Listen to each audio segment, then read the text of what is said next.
The government that Cnut inherited in England was not a neat machine with clearly defined offices and rigid lines of command. It was a political world centred on the king himself. Royal authority flowed outward from his person, and although leading men advised him, influence depended less on fixed institutional roles than on proximity, trust, and personal usefulness. The old English political elite had long gathered around the king in assemblies where major decisions were announced and confirmed.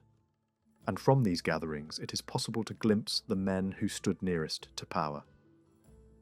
At the top were the great regional lords, the earls or ealdormen, figures who mattered not only in their own territories, but also at court. Beneath them stood a broader layer of royal servants and thegns, men whose exact duties often remain unclear, but whose repeated appearance around the king reveals a court in constant motion, shaped by reputation, access, and favour more than by strict bureaucracy. This was not a court organised like the more specialised royal households developing elsewhere in Western Europe. In England, responsibilities still overlapped. Men were not always defined by one office in the modern sense. Instead, the most trusted figures were those who carried out the king's business when required, riding with the royal household, delivering commands, negotiating disputes, and managing affairs wherever the king needed them. Prestige came from being used. A man rose because the king relied on him again and again, and the order in which names appeared in royal records seems to reflect that shifting scale of favour.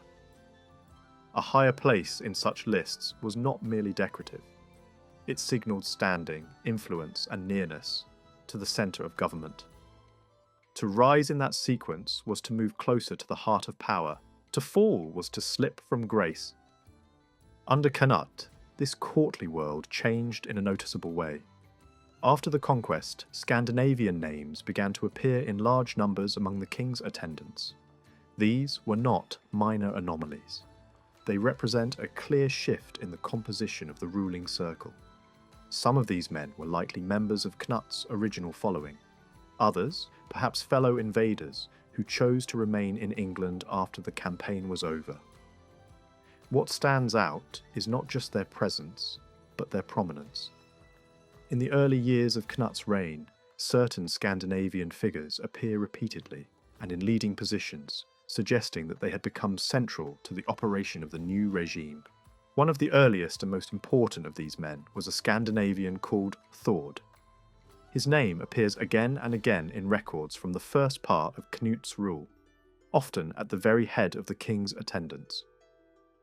That pattern strongly suggests not a fleeting visitor, but a man of real consequence. He was present in prominent positions in documents from different years and different parts of the kingdom, which points to a career that extended well beyond one local community. He was not simply a local magnate stepping into the king's presence on one occasion. He was a man operating close to the court itself. Yet the situation is more complicated than it first appears, because there seem to have been two important men of that name in Cnut's orbit. In the early years of the reign, both can be detected in the surviving evidence. One had clear links to Kent and Surrey, especially to the religious community of Christ Church at Canterbury. He appears associated with gifts, religious confraternity, and local influence in the southeast. The other seems to have been rooted in Wiltshire and the southwest. His landed connections appear to have extended through that region, and his family remained wealthy and politically important, long after Cnut's reign.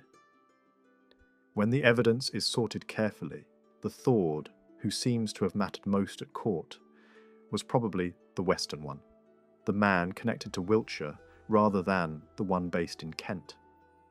His standing can be traced over a long span of years, and his family continued to prosper into the next generation. That suggests not a temporary favourite, but a durable figure in the structure of royal power. Other Scandinavians also appear near the top of these circles in the first decade of Cnut's rule.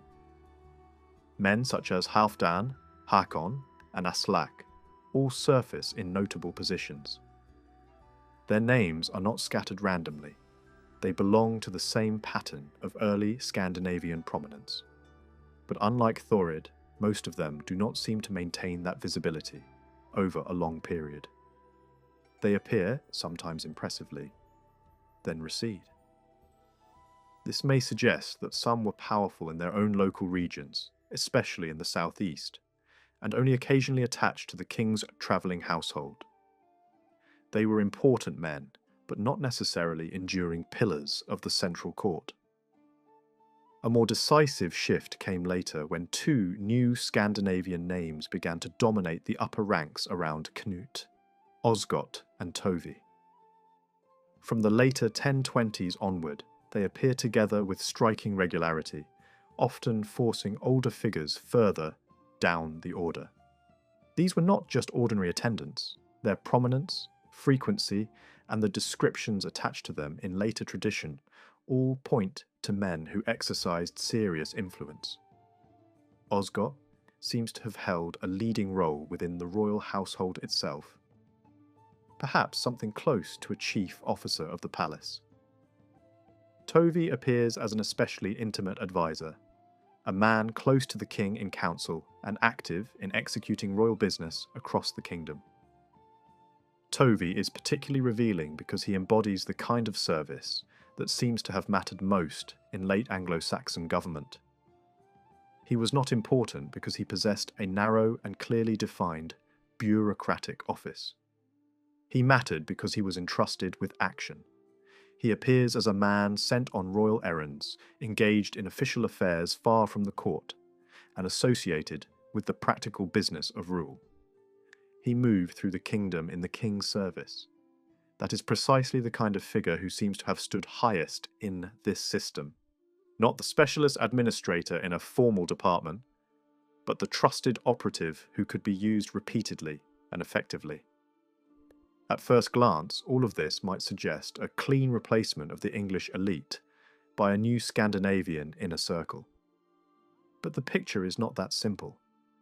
The conquest did not completely erase the older ruling class. In fact, beneath the visible rise of Cnut's Scandinavian followers, there remained a smaller but very significant layer of Englishmen who not only survived the change of regime, but flourished under it. Their numbers were limited, yet their influence appears to have been real. Far from disappearing, some English royal servants moved smoothly from the final years of Ethelred's reign into the service of Cnut and later kings. At first, that continuity can seem hard to prove.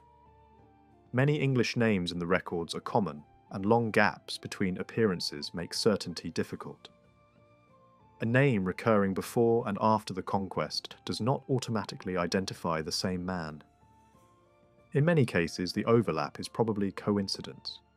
Still, once the more doubtful examples are stripped away, a smaller core remains that looks genuinely persuasive. Several English figures do seem to have bridged the divide between the old regime and the new one. And what matters most is not merely that they survived, but that they occupied positions that suggest weight and trust within the royal court. One of the clearest of these was Odda. He can be traced from the last years of Ethelred, through Cnut's reign into the rule of Harthacnut and Edward the Confessor. The continuity is striking. He appears in leading positions among the king's attendants over a long span of time, and his associations with other prominent men remain remarkably stable. Odda was not a local nobody who happened to witness a few documents. He was a court figure of real substance, and his later rise into earldom confirms that impression. By the middle of the century, he had become one of the leading nobles in western Wessex, ending his life as a major aristocratic power. Odda did not stand alone. Around him can be seen a cluster of associated English names, especially Ordgar, Aelfgar, Aelfwine, and Ethelmire. Their repeated appearance together suggests not random coincidence, but a recognizable network. These men turn up beside one another again and again, sometimes beneath the Scandinavian leaders, sometimes heading the English segment of the court. The pattern is too consistent to ignore.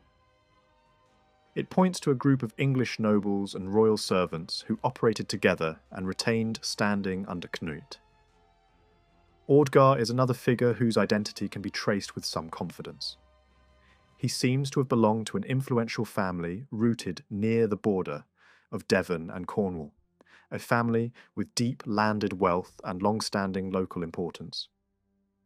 His later connections, and those of his descendants, reveal a man who stood at the head of a serious regional power base. Yet, he was not confined to the local world. His repeated appearance in prominent witness lists shows that he also had access to the centre of government. He was both regional magnate and court insider, one of the very type of men upon whom royal government depended. A similar story surrounds another cluster of English figures, linked to a second Alfgar, often identified as Alfgar Maelvi.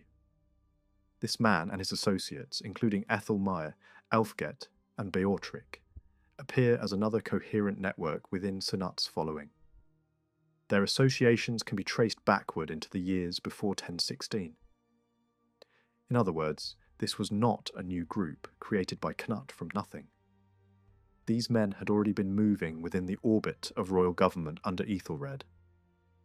Under Cnut, they did not vanish. They remained active and in some cases rose higher still.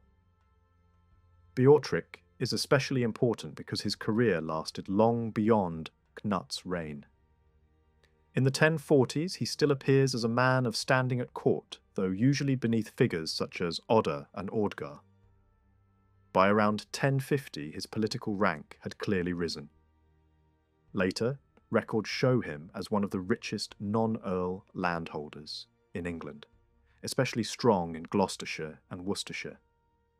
His family's wealth and patronage were substantial, and he appears to have inherited a position built not only on land but on long service within royal politics.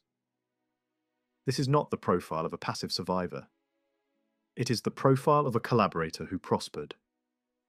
That word is difficult, but it fits. These Englishmen did not simply endure the conquest. They adapted to it and gained from it. Their careers suggest that they found ways to align themselves with the new Danish king, and were rewarded for doing so. Their standing in court records, the landed fortunes built by their families, and the continuity of their prominence all point in the same direction. They became part of the working aristocracy of Cnut's England. This continuity was small in numbers, but large in significance. It shows that the conquest of 1016 did not produce a complete purge of the English political class. Instead, Cnut's government rested on a mixed elite. At the top stood the great Scandinavian figures closest to his person, men like Thored, Osgot, and Tovi. Beneath and alongside them operated selected English nobles and royal servants, whose local roots, court experience, and family connections made them useful. Cnut did not rule England only through foreign companions. He ruled through a combination of imported loyalists and carefully chosen survivors from the old order. That raises the deeper question of why these Englishmen were willing to serve him. The answer seems to lie in the political breakdown of the last years before the conquest. The final period of Ethelred's reign was deeply unstable. The royal court had already been shaken by factional struggles, expulsions, and the rise of ambitious men who took advantage of political confusion. Some older noble families lost influence during these years. Others rose suddenly as rivals fell away. The atmosphere was one of uncertainty, bitterness, and shifting alliances. Within that unstable world, some of the men who later prospered under Cnut may already have been distancing themselves from Ethelred's regime. Their motives cannot be recovered with precision, but the broad outline is visible enough. Some had family ties to aristocratic groups that had suffered in earlier court struggles. Others had recently advanced under the turmoil and may have been more opportunistic than loyal. By the time Cnut's invasion reached its decisive phase, these men were positioned to reconsider where their future lay. The events of 1015 and 1016 help explain how that realignment happened. England did not collapse in a single instant. Support for Ethelred and then for Edmund Ironside weakened unevenly across different regions. Ethelred was already ill as Cnut ravaged parts of Wessex, and much of the burden of resistance fell on Edmund. Yet Edmund struggled to command unquestioned support. In some areas, the local forces were reluctant to move unless broader political backing was guaranteed. Even when he tried to raise armies, enthusiasm was not universal. The king himself seems to have feared betrayal in the Midlands and returned to the safety of London rather than risk exposure. Those signs of hesitation mattered. They suggest that loyalty to the old dynasty had become fragile in some parts of the country, even before Ethelred died. After his death, the fracture widened. Edmund was accepted as king in London, but elsewhere Cnut was also recognised, and not merely by Danish forces. There were English nobles prepared to support him. The kingdom had entered a moment of divided legitimacy, where royal right depended not only on blood, but on the willingness of powerful men to stand behind a claimant.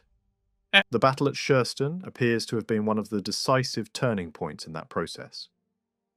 It was here that English defections to Cnut's side became unmistakable. Some accounts later remembered named traitors among the English ranks fighting alongside the Danes, and one of those remembered turncoats was Aelfgar Mael. That detail matters because it links one of the later beneficiaries of Cnut's rule directly to the moment of political betrayal. Aelfgar was not merely a man who adjusted after the outcome became clear. He seems to have shifted allegiance during the struggle itself. There are hints that the betrayal went beyond isolated individuals. Forces from parts of Hampshire and Wiltshire are described as standing with the Danes at Schurston, which suggests that support for Edmund in those regions may have been weaker than later royal memory wished to admit. That does not mean whole provinces rose in open revolt, but it does suggest that elements within western Wessex and southern Mercia were unwilling to commit wholeheartedly to Edmund's cause. Some may have hesitated, some may have bargained. A few, perhaps, crossed the line entirely. That regional pattern is highly suggestive because it matches the background of many of the Englishmen who later appear prominently in Cnut's records. Oda, Beorhtric, Aelfgar Mayu, and their associates were tied by landholding and family interest to Gloucestershire, Worcestershire, Dorset, Devon, and the southwest more broadly. These were exactly the regions where support for Edmund appears to have been uncertain or divided. The overlap is unlikely to be accidental.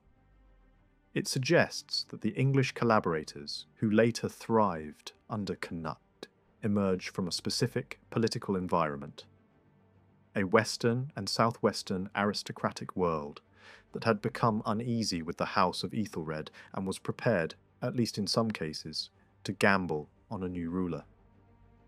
Still, that should not be exaggerated into a story of total regional rebellion. Most local elites in Wessex and Mercia do not seem to have openly abandoned Edmund. Hesitation is not the same thing as revolt.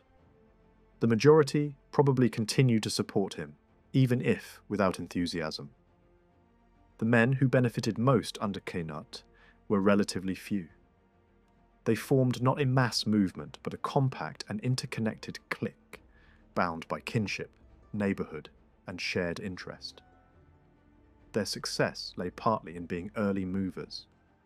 They backed the winning side soon enough to earn trust, but were few enough to be rewarded. There may also have been a political reason why Edmund struggled to command their confidence.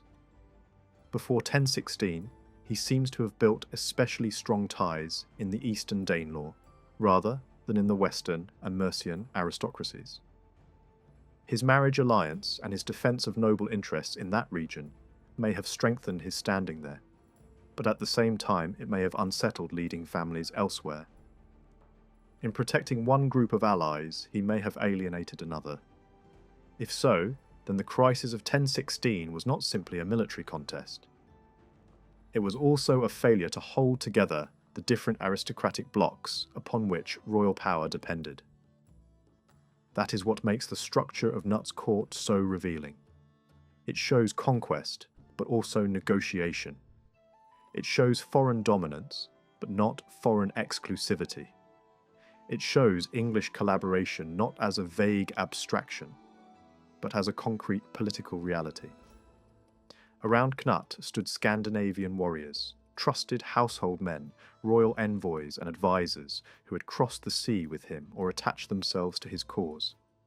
But standing, not far below them, were English survivors from the old regime, men who had chosen service over extinction and who built long careers from that choice. The court that emerged from this mixture was not elegant, orderly, or modern. It was personal, competitive, and improvised. Influence depended on access, movement, reputation, and the king's confidence. Men rose because they were useful. They remained because they were trusted. Some carried the memory of the conquered order, others represented the new Danish monarchy. And together they formed the political engine of Cnut's England. Beneath the formal language of kingship and beneath the surface of conquest, government remained what it had long been. The rule of a king through the men nearest to him, and the struggle among those men to remain indispensable. Before exploring how Cnut reshaped local rule across England, it is essential to understand the system he inherited. In the final years of Ethelred's reign, local government still followed a relatively straightforward structure, especially in southern England. At the top of regional administration stood the Shire Court, supported by smaller divisions known as hundreds. These courts handled justice and governance at the local level. Two key figures operated within this system: the ealdorman, often called an earl, and the shire reeve.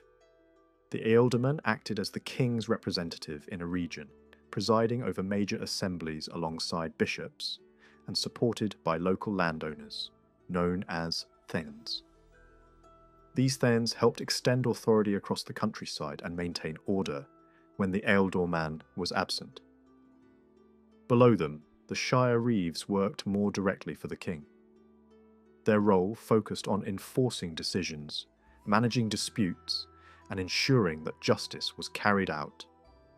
Together, this structure created a balance of power between regional leadership and royal oversight. However, the closing years of Ethelred's rule were marked by instability. Repeated invasions and internal conflict weakened the system, and many high-ranking officials were lost. Despite this, the administrative framework did not collapse entirely. Local government continued to function, royal documents still reflected representation from across the kingdom, and the coinage system remained largely intact. Opportunistic figures took advantage of the chaos, expanding their influence, but they did so within the existing structure rather than replacing it.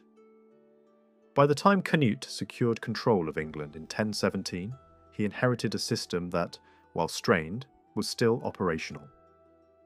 At first, Cnut divided the kingdom into major regions, assigning trusted followers to govern them. But this arrangement proved temporary.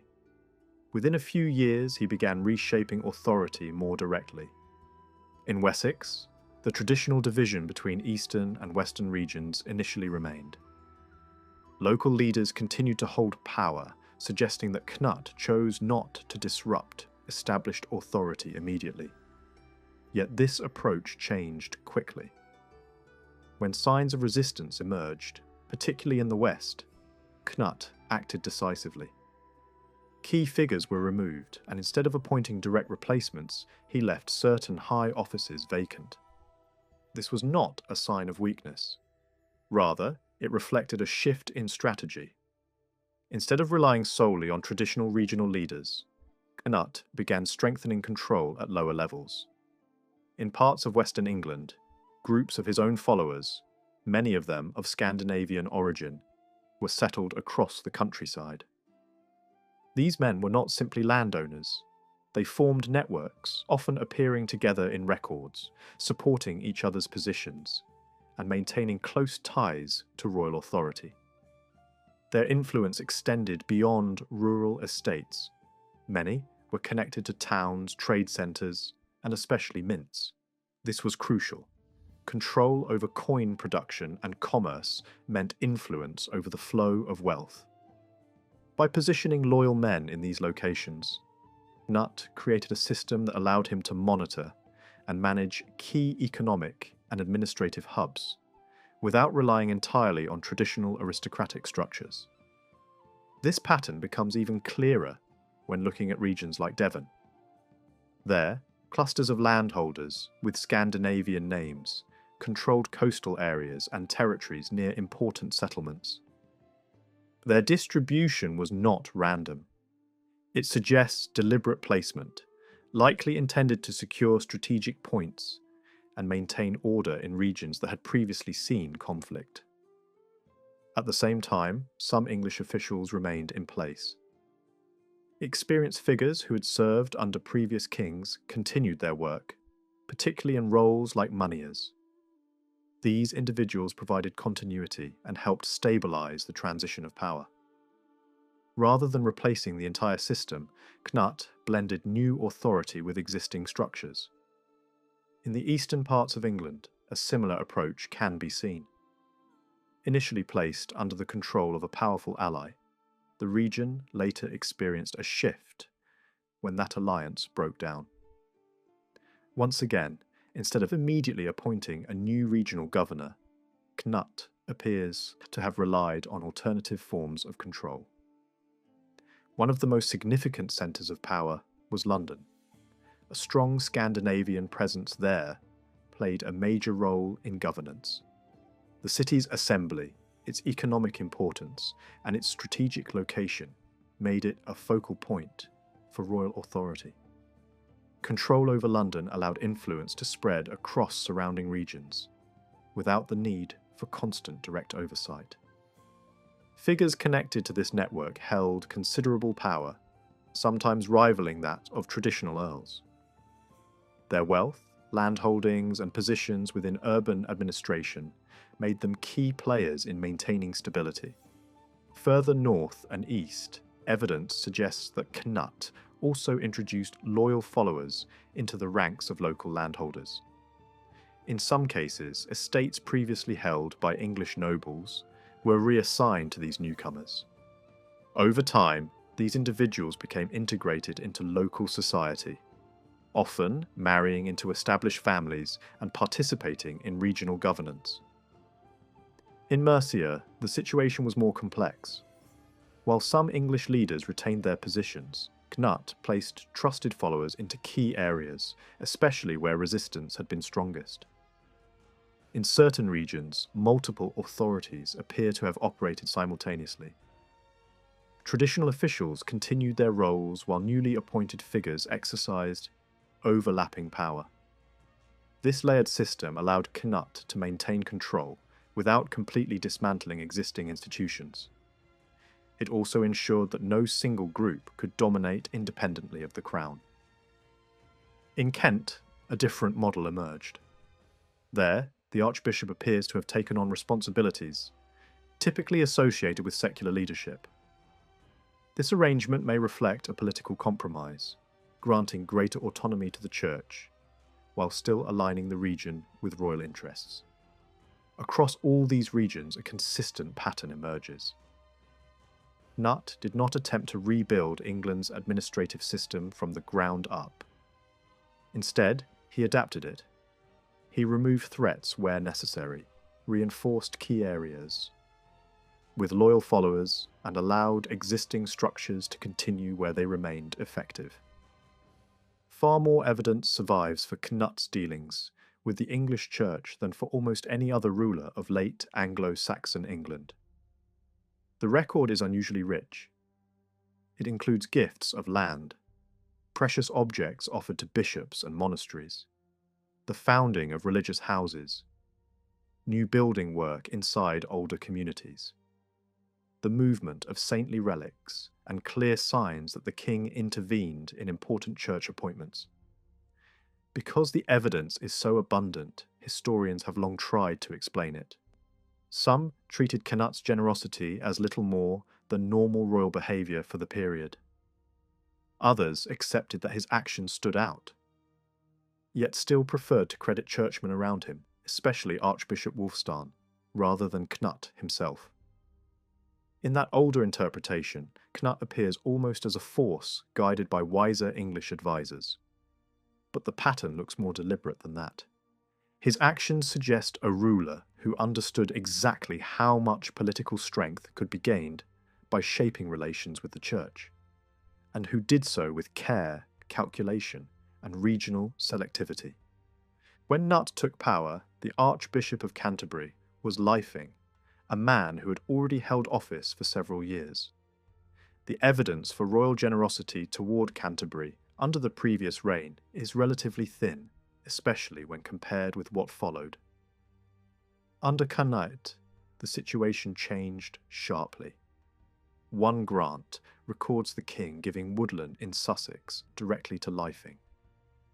Another royal order confirmed the archbishop's privileges and liberties in formal terms. This was not done quietly. The wording suggests a royal visit to Christ Church at Canterbury, during which Cnut publicly placed the archbishop's freedoms upon the altar before an assembly. The symbolism mattered. This was not simply an administrative act, it was a public performance of recognition, legitimacy, and alliance. At about the same time, Cnut and 3 of his Danish followers entered into confraternity with the monks of Christ Church, and the language used for him there is strikingly warm, describing him as both beloved Lord in the world and spiritual brother before God. That kind of language suggests more than routine courtesy. It points to a conscious effort by the king to bind himself closely to the most important ecclesiastical centre in the kingdom. Cnut's generosity to Canterbury became even more visible after Lyfing's death in 1020, when Athelnoth succeeded him. A new royal grant renewed and expanded earlier privileges. It handed over important legal rights that elsewhere were reserved to the king himself unless he wished to honour someone in an exceptional way. It also granted the archbishop wide judicial and financial authority over the king's own thens attached to him. These were not symbolic favours, they represented real power and real revenue, and they imply a remarkable level of trust. Later, evidence suggests that the archbishop and his successors came to hold revenues in Kent that were normally associated with secular rule. In effect, Cnut was redirecting part of the machinery of local authority into archiepiscopal hands. He also added landed estates and, if later tradition preserves truth, perhaps even the port of Sandwich and one of his royal crowns. This was not ordinary piety, it was a massive investment in Canterbury. The same pattern appears in the king's involvement with relics. In 1023, the body of St Alphege was moved from London to Christ Church, Canterbury, and the surviving narratives make it clear that Cnut was personally involved in the transfer. That matters because Alphege was not just any saint. He was a martyr of great prestige, and his relics carried spiritual, political, and economic weight. Pilgrims followed relics, and with pilgrims came offerings, fame, and influence. Another relic, an arm of Saint Bartholomew, was also associated with Canterbury in this period. One later account credited Queen Emma with acquiring it, and Cnut with merely approving the gift. Yet the house's own memorial lists connect it with Cnut instead. That discrepancy raises the possibility that the king's role was larger than some later writers admitted. Taken together, these actions suggest that Cnut was actively enriching Canterbury, not only with land and privileges, but also with sacred prestige. The relationship between Cnut and Archbishop Athelnoth appears especially important. Some have imagined that Athelnoth's election reflected the triumph of monastic self-government, because he came from within the Canterbury community itself. But the circumstances hint at a more political story. Several sources point to a close bond between the archbishop and the king, and one text states that Athelnoth had anointed Cnut before he himself became archbishop. That ceremony must have taken place before 1020, meaning their connection began early. Athelnoth's family background also matters. He belonged to a powerful West Saxon kin group, one that may recently have been connected to resistance against Cnut. If so, his promotion to Canterbury may have served several purposes at once. It could reassure that family that royal punishment would not destroy them all, detach one of their leading figures from a potentially troublesome regional setting, and place him in high office near the centre of power. This looks less like passive acceptance of a monastery's wishes and more like strategic statecraft. Even before Athelnoth died, Cnut seems to have been preparing the next succession at Canterbury. Eadsyk, who later became archbishop, had first served as a priest in the royal household. In the early 1030s, he appears to have been introduced into monastic life in Canterbury, then advanced to a supporting episcopal role beside the aging archbishop. At the same time, Cnut helped him build a local landed base in Kent. That arrangement was useful in several ways. It rooted Eadsyk in the region, encouraged acceptance of him by Christ Church, and made the transition to the archbishopric easier when the time came. The pattern is clear. Cnut was not merely responding to vacancies as they arose. He was shaping the future of the church in advance. The monastery of St. Augustine's in Canterbury, though separate from Christ Church, also seems to have enjoyed a close relationship with Cnut. Later tradition from the house remembered him as a benefactor and as a promoter of its monks into major church offices. A surviving liberty grant is not reliable in its present form. Yet, it may preserve the memory of a real royal favour. The house also claimed that Cnut supported the transfer of St. Mildred's relics to St. Augustine's. Although later disputes clouded the story, there is nothing inherently unlikely about royal involvement in such a move. In fact, the pattern fits Cnut's wider behaviour. He repeatedly associated himself with important relic translations, and with houses that could benefit from them. At York, Cnut inherited another powerful archbishop, Wulfstan, who had long been one of the most influential churchmen in England. Wulfstan seems to have worked closely with both the old regime and the new one. But under Cnut, his political importance becomes especially visible. He helped draft royal legislation, and the language of those legal texts strongly supports the new king. Their prologues present unity in faith and loyalty to Cnut as central duties of the English people. The repeated call to observe the laws of King Edgar also carried a powerful message. Edgar's reign had come to symbolise order, peace, and ideal kingship. By linking Cnut with that memory, Wulfstan was doing more than writing pious introductions. He was placing the conqueror within an English tradition of legitimate rule. This was not subtle. It was public political theology. There is even evidence that Wulfstan used Cnut's own words in a form suitable for preaching. A royal letter survives in a manuscript associated with the archbishop, copied and adjusted as part of a group of texts concerned with the ideal Christian people and the ideal Christian ruler. Its form suggests that it may have been read aloud in a semi-homiletic setting. In other words, Cnut's kingship was being presented to audiences not just through law and ceremony, but through ecclesiastical instruction. Wulfstan was not simply tolerating Cnut. He was helping explain him to England. After Wulfstan's death in 1023, Aelfric Purtoch became Archbishop of York. Little survives about him, but later tradition links him to Winchester and that may be significant because Cnut's ties to the great houses there were very close. Whether or not the exact details can be recovered, Ælfric seems to have enjoyed royal backing and later played a role in extending firm authority in the north. By this point, Cnut had secured the cooperation of both archbishoprics. In Canterbury, that support had been won through extraordinary gifts, privileges, and careful management of succession. In York, it had been reinforced through Wulfstan's intellectual and political endorsement, and then preserved under a successor favourable to the regime. This might seem softer than Cnut's harsh treatment of secular rivals, but it suited the circumstances. Both archbishops he inherited were elderly men. Once their loyalty was secured, time alone would open the way for the king to shape the next generation of ecclesiastical leadership. In the Eastern Danelaw, however, Cnut's early conduct toward the church seems much harsher. This region had strongly supported Ethelred and then Edmund Ironside during the invasions. Its monasteries and bishoprics were likely filled with men whose loyalties lay with the old royal line.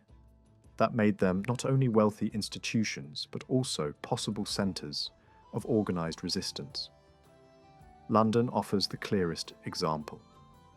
Its clergy had close ties to Ethelred's family, and the city itself backed Edmund in 1016. The Bishop of London had been connected to the royal children, and the ecclesiastical community there must have stood close to the old dynasty. Cnut seems to have moved quickly to weaken this dangerous environment. The city paid a heavy levy in 1018, and the church there almost certainly bore part of that burden. The bishopric also lost valuable land. Then came the removal of St. Alphage's body from London to Canterbury. That act was religious, but it was also economic and political. By taking away the relics of an increasingly important saint, Cnut stripped St. Paul's of a source of prestige and pilgrimage income. His patronage of Westminster, just outside London, makes the strategy even clearer. Under the previous reign, this monastery had received relatively little. Under Cnut, it received relics of major saints, including a finger of St. Alphege. If that tradition is accurate, the effect was obvious. The saint's cult was not allowed to remain concentrated inside London. Instead, its sacred power and the wealth that followed it were redirected upstream to Westminster. This shift looks deliberate. It weakened a city whose loyalties had been suspect and strengthened a nearby monastery more open to royal influence. Around 1023, after the death of the previous abbot, Cnut also seems to have ensured that his preferred candidate, Wulfnoth, took charge at Westminster. That would have secured royal interests at a house which had suddenly become much more important. Only in the early 1030s does London seem to experience some easing of pressure. A royal order survives confirming the rights of St. Paul's, and another, later record suggests that Cnut granted a church at Lambourne to the London community. Even so, caution remained. When the Bishop of London died in 1035, Cnut placed in the see a strong supporter drawn from Evesham. This was not the behaviour of a king who had forgotten London's past loyalties. The monasteries of East Anglia had also backed the old royal house. Ely, Ramsey and Peterborough all had deep links with Ethelred's circle, and members of their communities had suffered or fought in the campaigns of 1016. Some institutions may have been plundered, though the evidence is patchy. One tradition states that immediately after Asandun, Cnut took the relics of St. Wendreda from Ely. What stands out even more than plunder, however, is exclusion. Abbots from these great East Anglian houses, who had once appeared prominently at court, now almost disappear from royal witness lists. Some vacancies, internal disputes, and local complications played a part, but the pattern is too broad to dismiss. These abbots seem to have lost favour, or at least lost ready access to the centre of power. Peterborough was something of an exception because its abbot had accompanied Queen Emma into exile and returned under her protection. That special connection may explain why he continued to do well under Cnut. But other East Anglian houses remained distant. Perhaps this reflected royal anger, or perhaps it was partly due to the unusual power once exercised in the region by Earl Thorkel. Yet even after Thorkel's influence faded, the distance remained. That suggests something deeper than temporary political arrangement.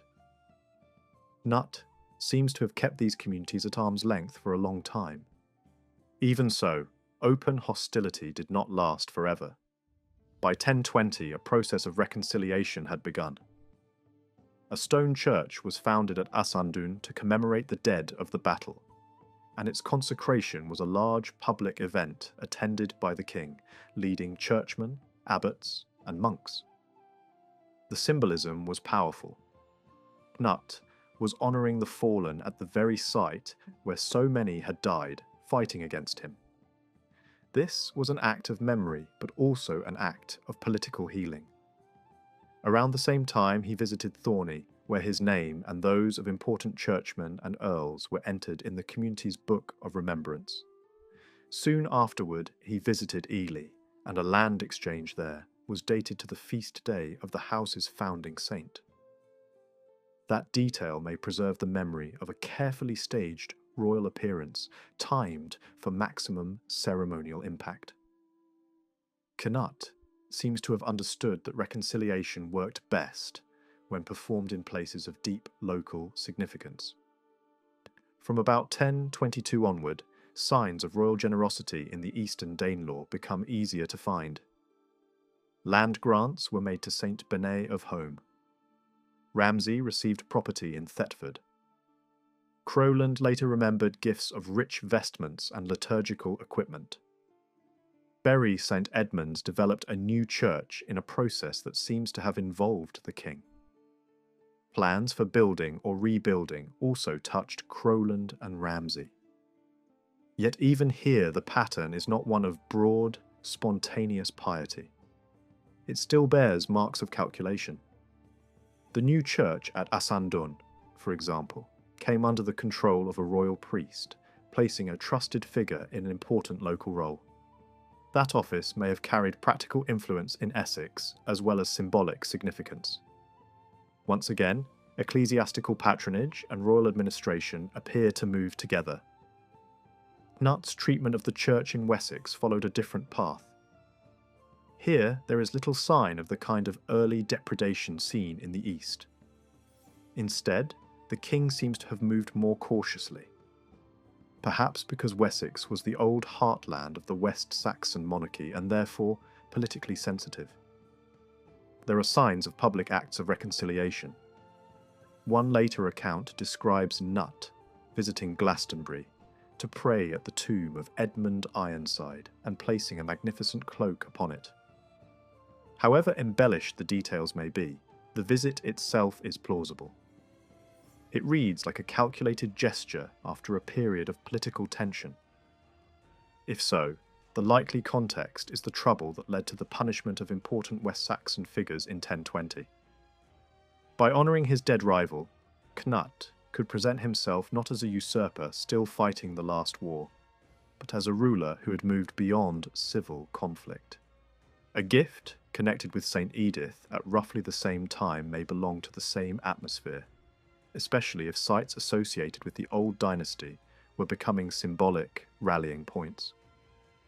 After 1020, Cnut's generosity in Wessex becomes more visible, but it was not spread evenly across the whole region. It focused on the major, wealthy, and prestigious houses long favoured by West Saxon kings, especially those at Winchester, Abingdon, and Glastonbury. At Winchester, both Old Minster and New Minster benefited greatly.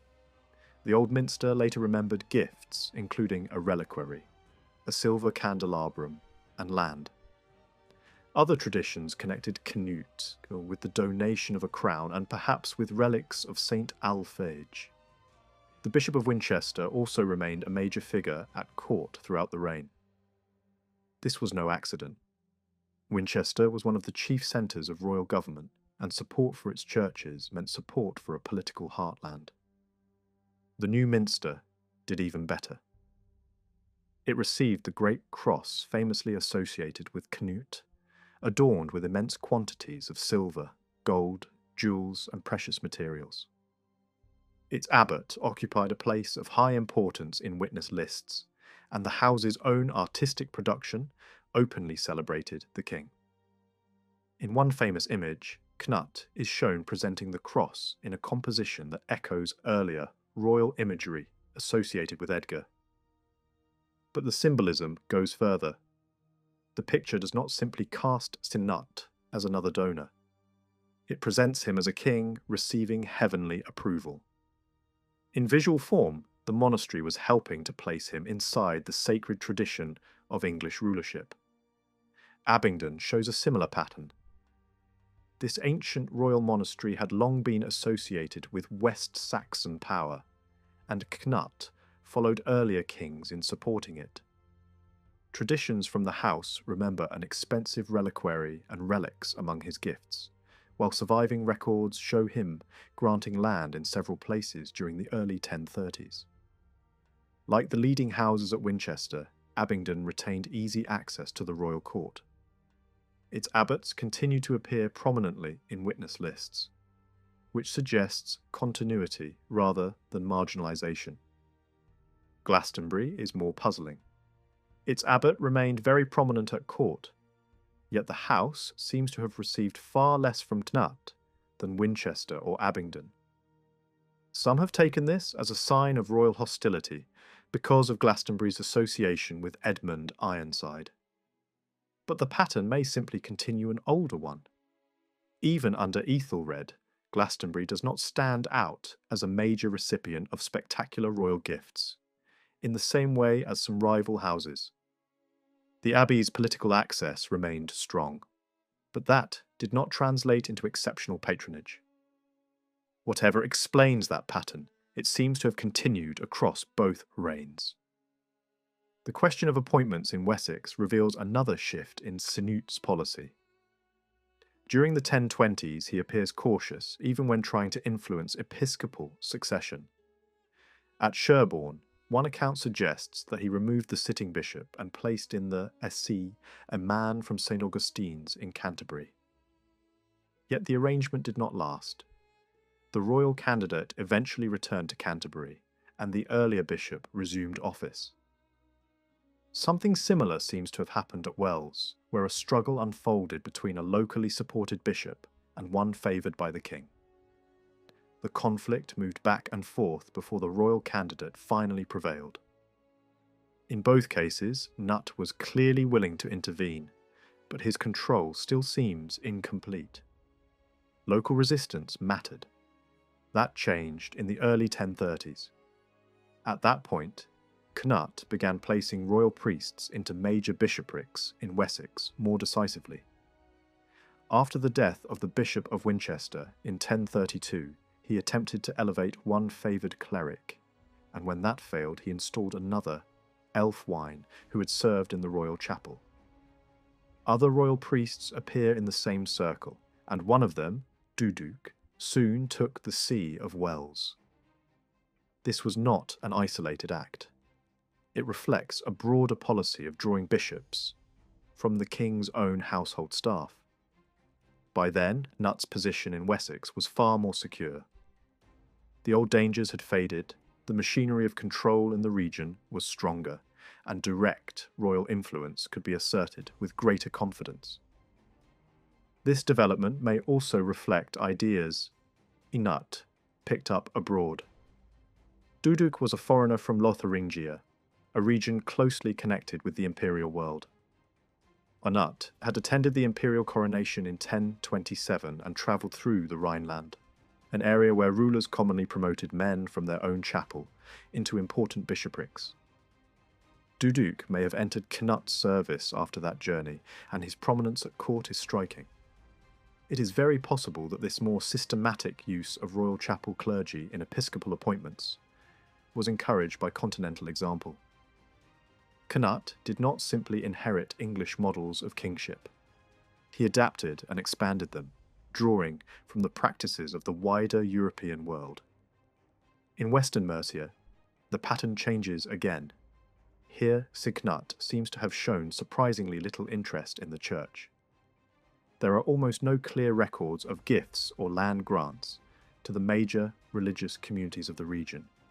The bishops and abbots of Western Mercia are mostly absent from the witness lists of his charters.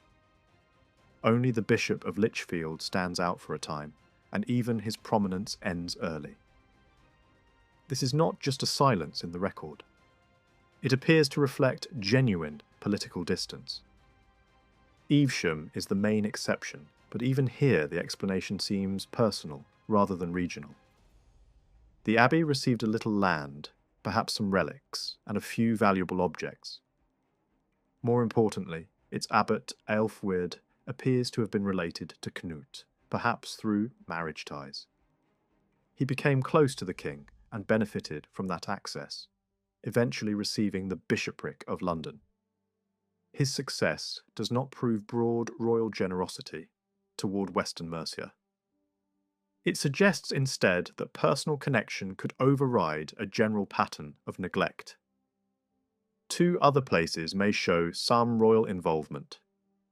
Gloucester later claimed that Cnut was associated with rebuilding there, though the driving force seems to have been Archbishop Wulfstan rather than the king. Pershore may also have benefited from royal support after a fire, but that house belonged to one of Cnut's leading associates, so any help given there may have been more a favour to a powerful man than a sign of sustained regional interest. In general, Western Mercia remained outside the main flow of Cnut's church patronage. That distance was not entirely new. Even under Ethelred, Western Mercian ecclesiastics had not figured strongly at court, and the region seems to have been governed through powerful intermediaries. Under Cnut, that structure continued. Mercia was ruled through strong Scandinavian earls, and the king's contact with local society was therefore less direct. In such a system, royal patronage naturally thinned out. Local monasteries would look more often to regional power holders than to the king himself.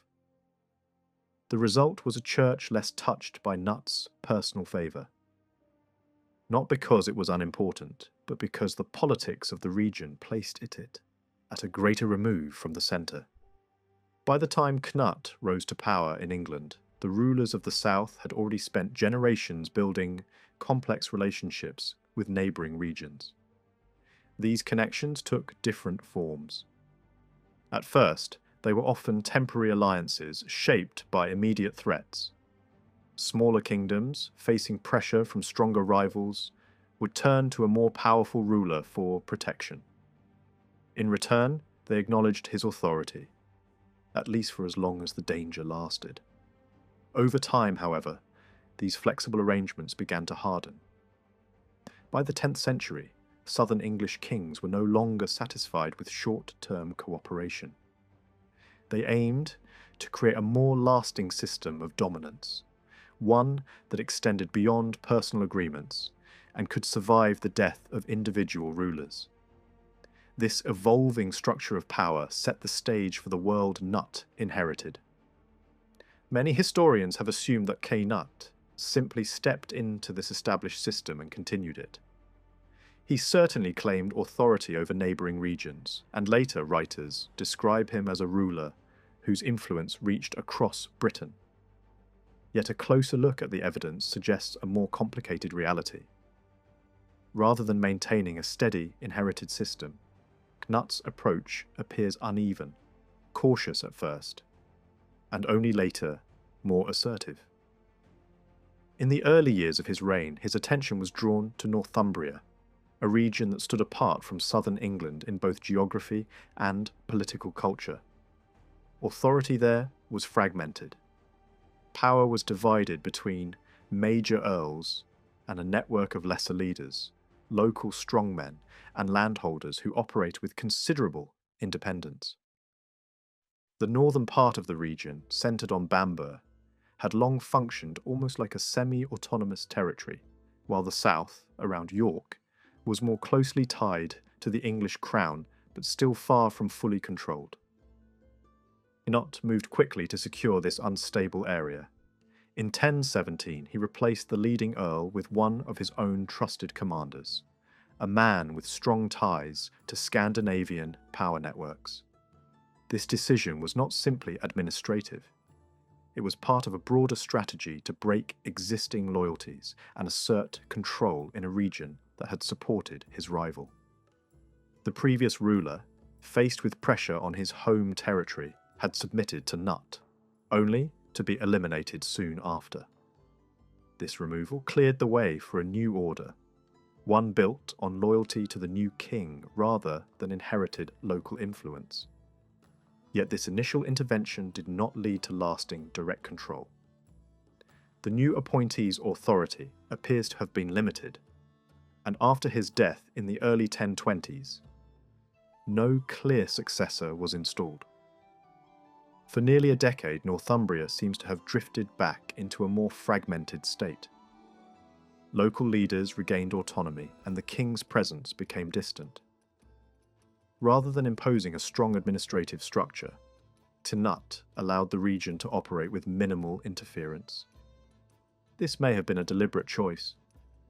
The political landscape of Northumbria, shaped by Scandinavian traditions and local rivalries, was not easily governed from the south. Attempting to impose tight control too quickly could have provoked resistance. During this period, Cnut's involvement in other neighbouring regions was also limited. Scotland, for example, saw little direct engagement. A major conflict took place in 1018, but it was handled by local northern forces rather than by the king himself. In Wales, contact appears to have been initiated not by Cnut, but by Welsh rulers seeking protection from aggressive English earls. Raids from the borderlands created pressure that pushed local leaders to seek support from the English crown, continuing a pattern that had existed for generations. These interactions suggest that Cnut was not actively expanding his authority in these regions during the early part of his reign. Instead, he responded when approached, or when circumstances demanded it. Ireland presents a similar picture. There are hints of contact, particularly through shared cultural and economic links between the Irish Sea World and England. Coinage and trade connections point to interaction, but they do not necessarily indicate political control. Any authority Cnut claimed over Irish rulers was likely more symbolic than real, reflecting prestige rather than direct governance. A noticeable shift occurs after 1030. At this point, Cnut's approach to Northumbria changes significantly. Instead of remaining distant, he begins to intervene more directly. One of the clearest signs of this is a large grant of land in Yorkshire to the Archbishop of York. The scale of this grant stands out, as does its location in an area previously associated with powerful local families. This was not a routine act of generosity.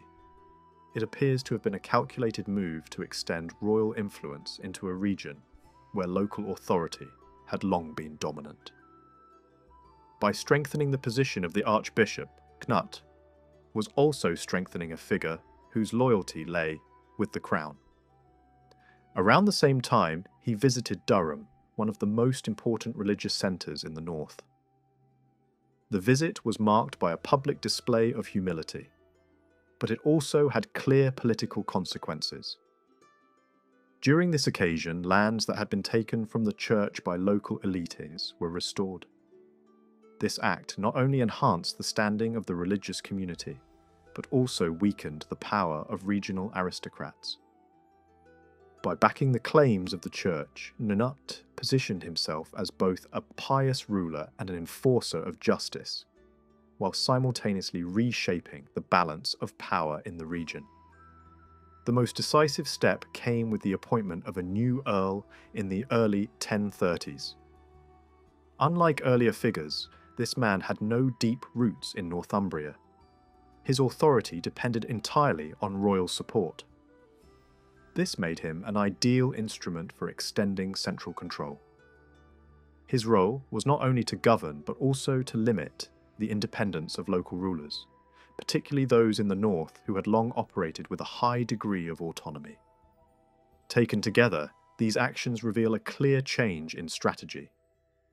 In the first decade of his rule, Cnut showed little sustained interest in dominating the regions beyond southern England. His authority there was loose, often indirect, and sometimes reactive. After 1030, however, he began to act more decisively. Through land grants, alliances with the church, and carefully chosen appointments, he worked to strengthen his influence and bring previously distant regions more firmly within his sphere of power. In the early 1030s, Cnut made a striking shift in his northern policy, especially in his dealings with Scotland. Around 1031, he met with 3 rulers from the north and received their submission. One was Malcolm, the dominant king of the Scots, while the others, less powerful figures, likely ruled regional territories on the fringes of Scotland. This moment has often been seen as part of a larger, long-term relationship between Cnut and the Scottish world, though the evidence for such continuity is thin and uncertain. One narrative suggests that conflict between Cnut and the Scots had begun much earlier, shortly after his marriage in 1017, and that it ended only through outside mediation. Yet this version of events contains clear inconsistencies, including errors in timing and a tendency to simplify complex political realities into moral storytelling. It is far more likely that Cnut's serious engagement with Scotland did not begin until much later, in the final phase of his reign. At the same time, events across the Irish Sea hint at a similar pattern of cautious expansion and indirect influence. In 1030, a raid struck northern Wales, carried out by forces described as a combination of English and Dublin-based warriors. While some have attributed this attack to Cnut's authority, the situation is far from clear. During that year, Cnut was heavily occupied in Scandinavia, making direct involvement unlikely. The term used to describe the attackers is ambiguous, and it may refer only to a group of English fighters, rather than an official royal force. These men could just as easily have been mercenaries or independent actors operating in a volatile frontier zone. The lack of detail in the surviving accounts leaves the event open to interpretation, and it remains uncertain whether it should be connected to Cnut's wider strategy. What is clear, however, is that after 1030, Cnut began to take a far more active role in the northern regions of his realm. He appears to have travelled north, intervened in local governance, and sought to weaken the power of regional elites. Some historians have interpreted these actions as an attempt to imitate earlier English kings, who had asserted dominance over neighbouring territories. There are indeed echoes of past rulers in the language used to describe these events, especially in the emphasis on submission and loyalty. Yet this comparison raises questions. Earlier, kings had focused heavily on controlling Wales, which was geographically closer and easier to influence. In contrast, Cnut showed little sustained interest in Wales during this period. His attention was directed elsewhere, suggesting that his goals were shaped by more immediate concerns, rather than a simple desire to revive older traditions of authority. The meeting with the Scottish rulers in 1031 becomes especially important in this context. Malcolm, the central figure among them, ruled a powerful and expanding kingdom that had already absorbed neighbouring regions. The other 2 rulers, likely connected to him either through alliance or kinship, controlled key areas in the north and west. Yet their presence also highlights who was missing. Notably absent were representatives from the Orkney Islands, a region that played a crucial role in the politics of the North Atlantic. This absence is striking, especially given that the rulers of Orkney were deeply involved in the conflicts and alliances of the time. The political landscape of northern Scotland and the surrounding islands was shaped by rivalries, shifting loyalties and ongoing feuds. In the north, powerful families competed for control, and these struggles often spilled over into neighbouring regions. One such conflict involved the rulers of Moray and the Earls of Orkney, whose ambitions frequently collided along the northern coasts. These disputes were not isolated events, but part of a broader struggle for influence across the region. Raiding, territorial expansion, and shifting alliances created a constantly changing balance of power. By the early 1030s, this instability had intensified. The rulers who met with Cnut may well have been united not only by their relationship to him, but also by shared concerns about threats from the north. The rising power of the Orkney Earls, combined with their connections to Scandinavian politics, made them a significant force. Their influence extended beyond the islands, reaching into mainland Scotland and even into Ireland. This expansion brought them into conflict with neighbouring rulers, further destabilising the region. Cnut's involvement in these affairs was not accidental.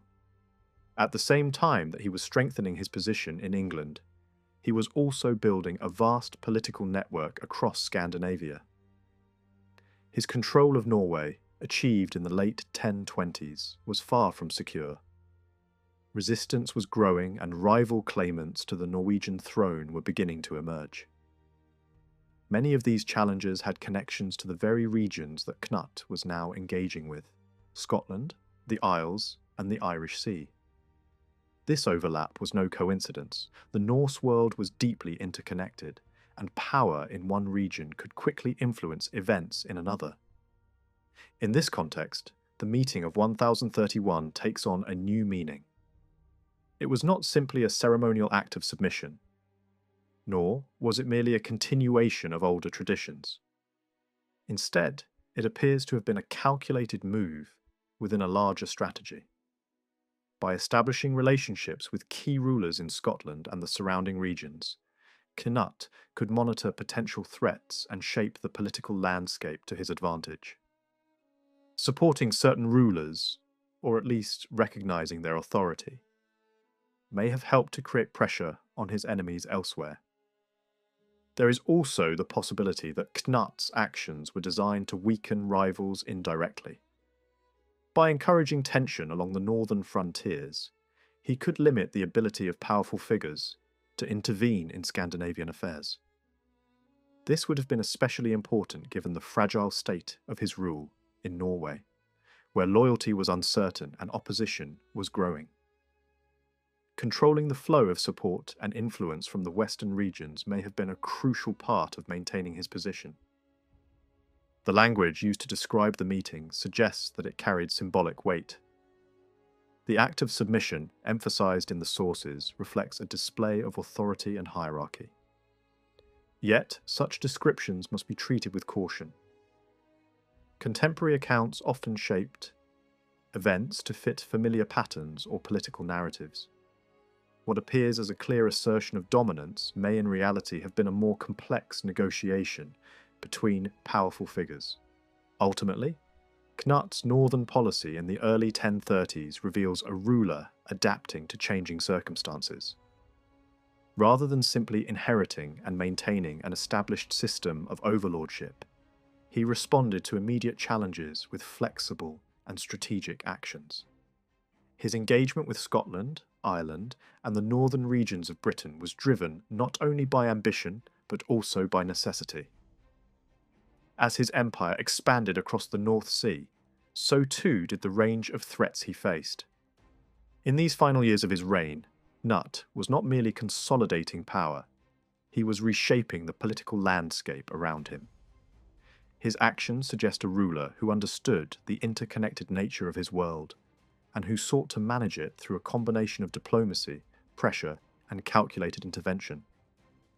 The result was a network of relationships that extended far beyond England, linking together regions that had long been divided by distance and rivalry.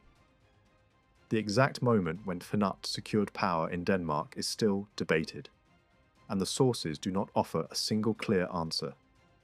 One detailed account describes how, during the campaigns of 1013, Cnut and his father left Denmark while another son, Harold, remained behind to govern.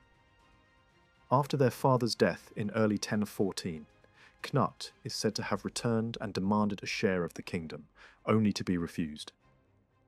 This version aligns with parts of the broader historical record, but it does not tell the whole story.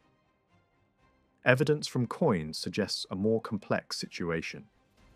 Some of the earliest coins bearing Cnut's name as King of the Danes appear to date from the years immediately following his father's death. This implies that Cnut exercised authority in Denmark earlier than the written narrative admits. Rather than a simple rejection, it is more likely that the two brothers shared power, at least for a time. Joint rule was not unusual in Denmark during this period, especially among close relatives. Instead of dividing the land, such rulers often governed together over the same territory. If this was the case, then Cnut and Harold may have cooperated in ruling Denmark between 1014 and 1015. Shortly afterward, Cnut turned his attention back to England, launching his invasion and spending several years securing his new kingdom. Harold remained in Denmark, and although the details of his later life are unclear, he was still active a few years later. Only around 1019 did Cnut return to Denmark, likely to take full control after his brother's death or removal from power. The Denmark that Cnut inherited was far from unified. Over the previous century, the region had begun to move toward political cohesion, but divisions remained strong. Power was spread across different regions, each dominated by its own elite groups. Cnut's family appears to have originated as local rulers in central Jutland, gradually extending their influence over neighbouring areas. At the same time, other powerful families controlled regions further east, particularly in Scania.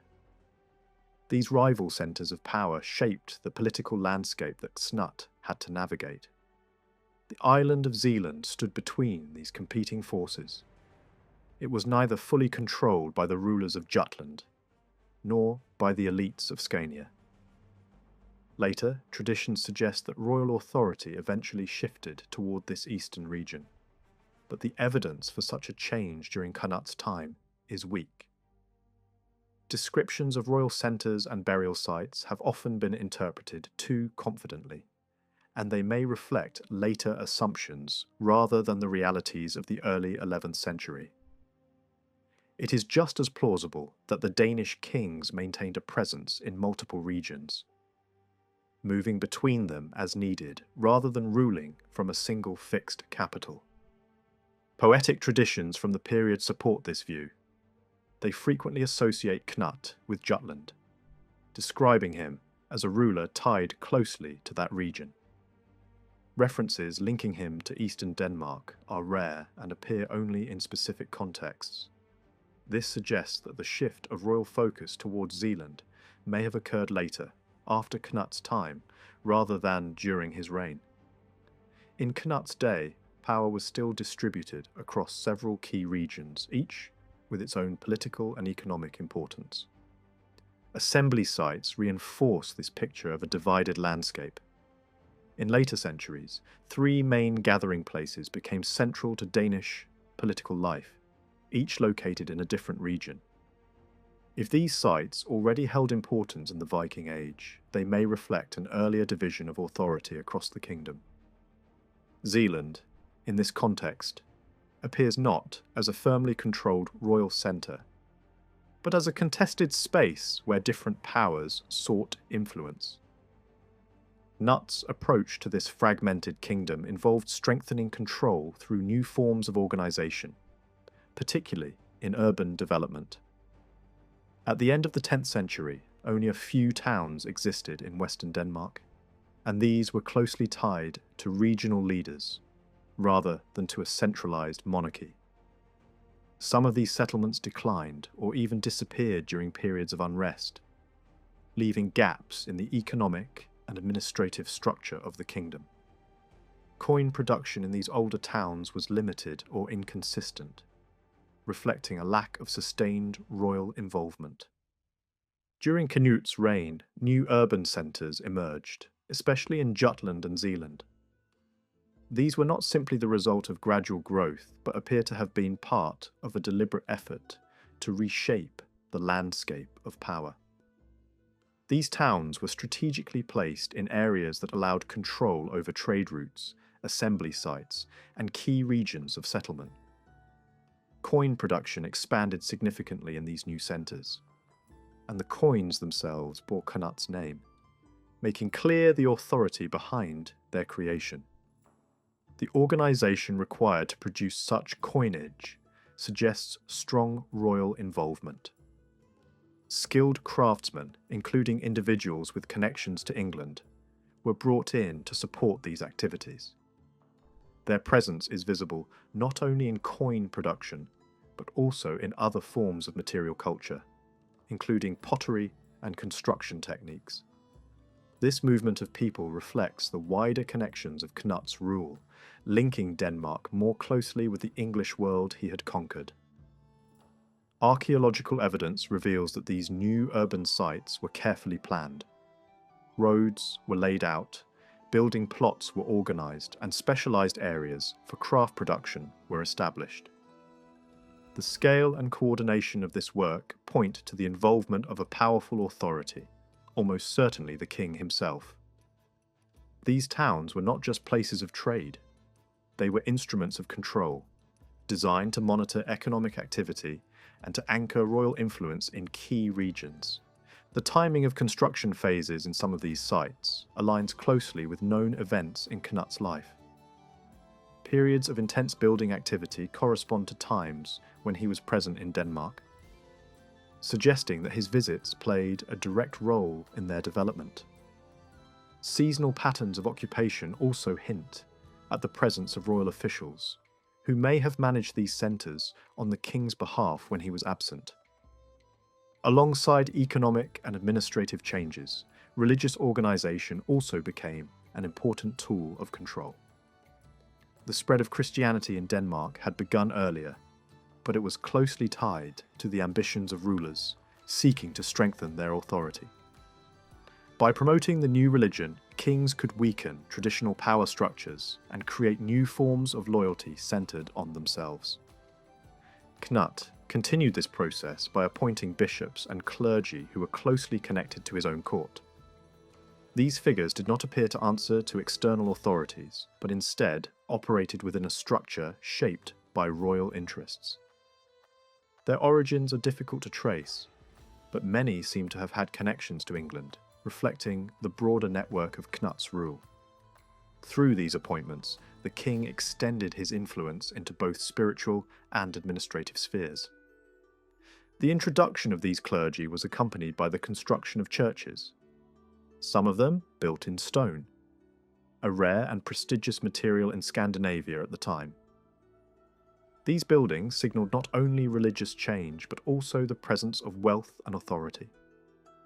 In some cases, architectural details reveal clear links to English styles, further emphasising the cultural connections created during Cnut's reign.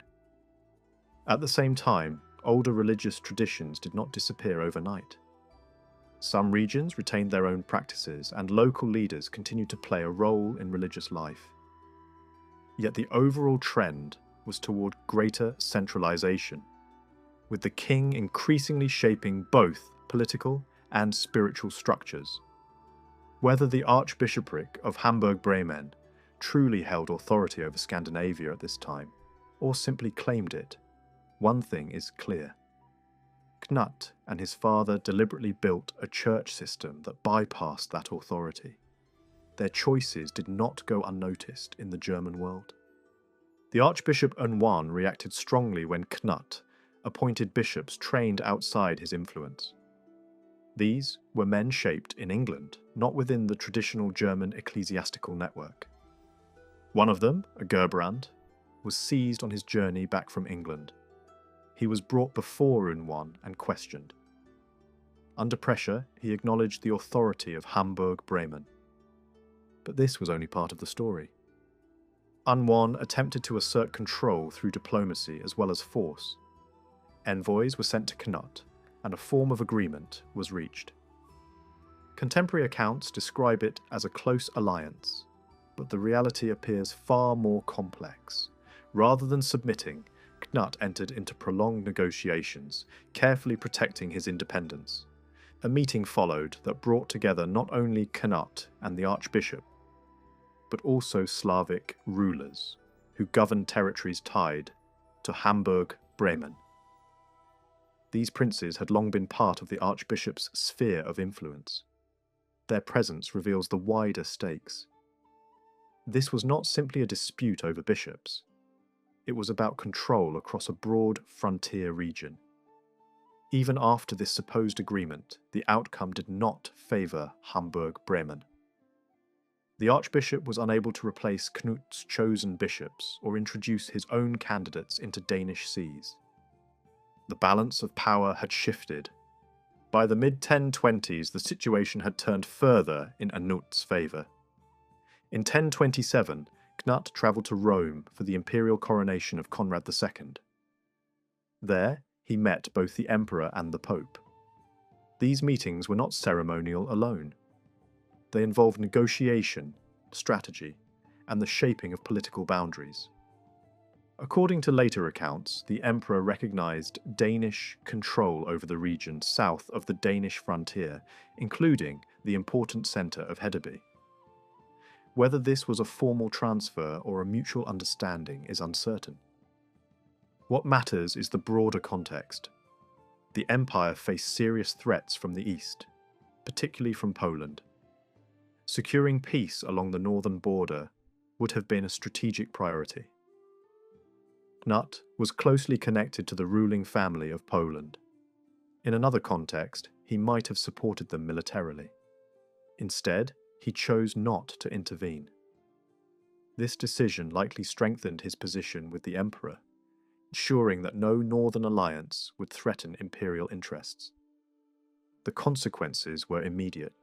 Control over key border regions became more stable. Trade centres like Hedeby began to show signs of renewed activity, including the production of coinage linked to Cnut's rule. This suggests that his authority there was now more secure than before. At the same time, Cnut's discussions in Rome likely extended beyond political borders. His known interest in church affairs makes it highly probable that the organisation of the Danish church was also addressed. Although no detailed record survives, the outcome is clear.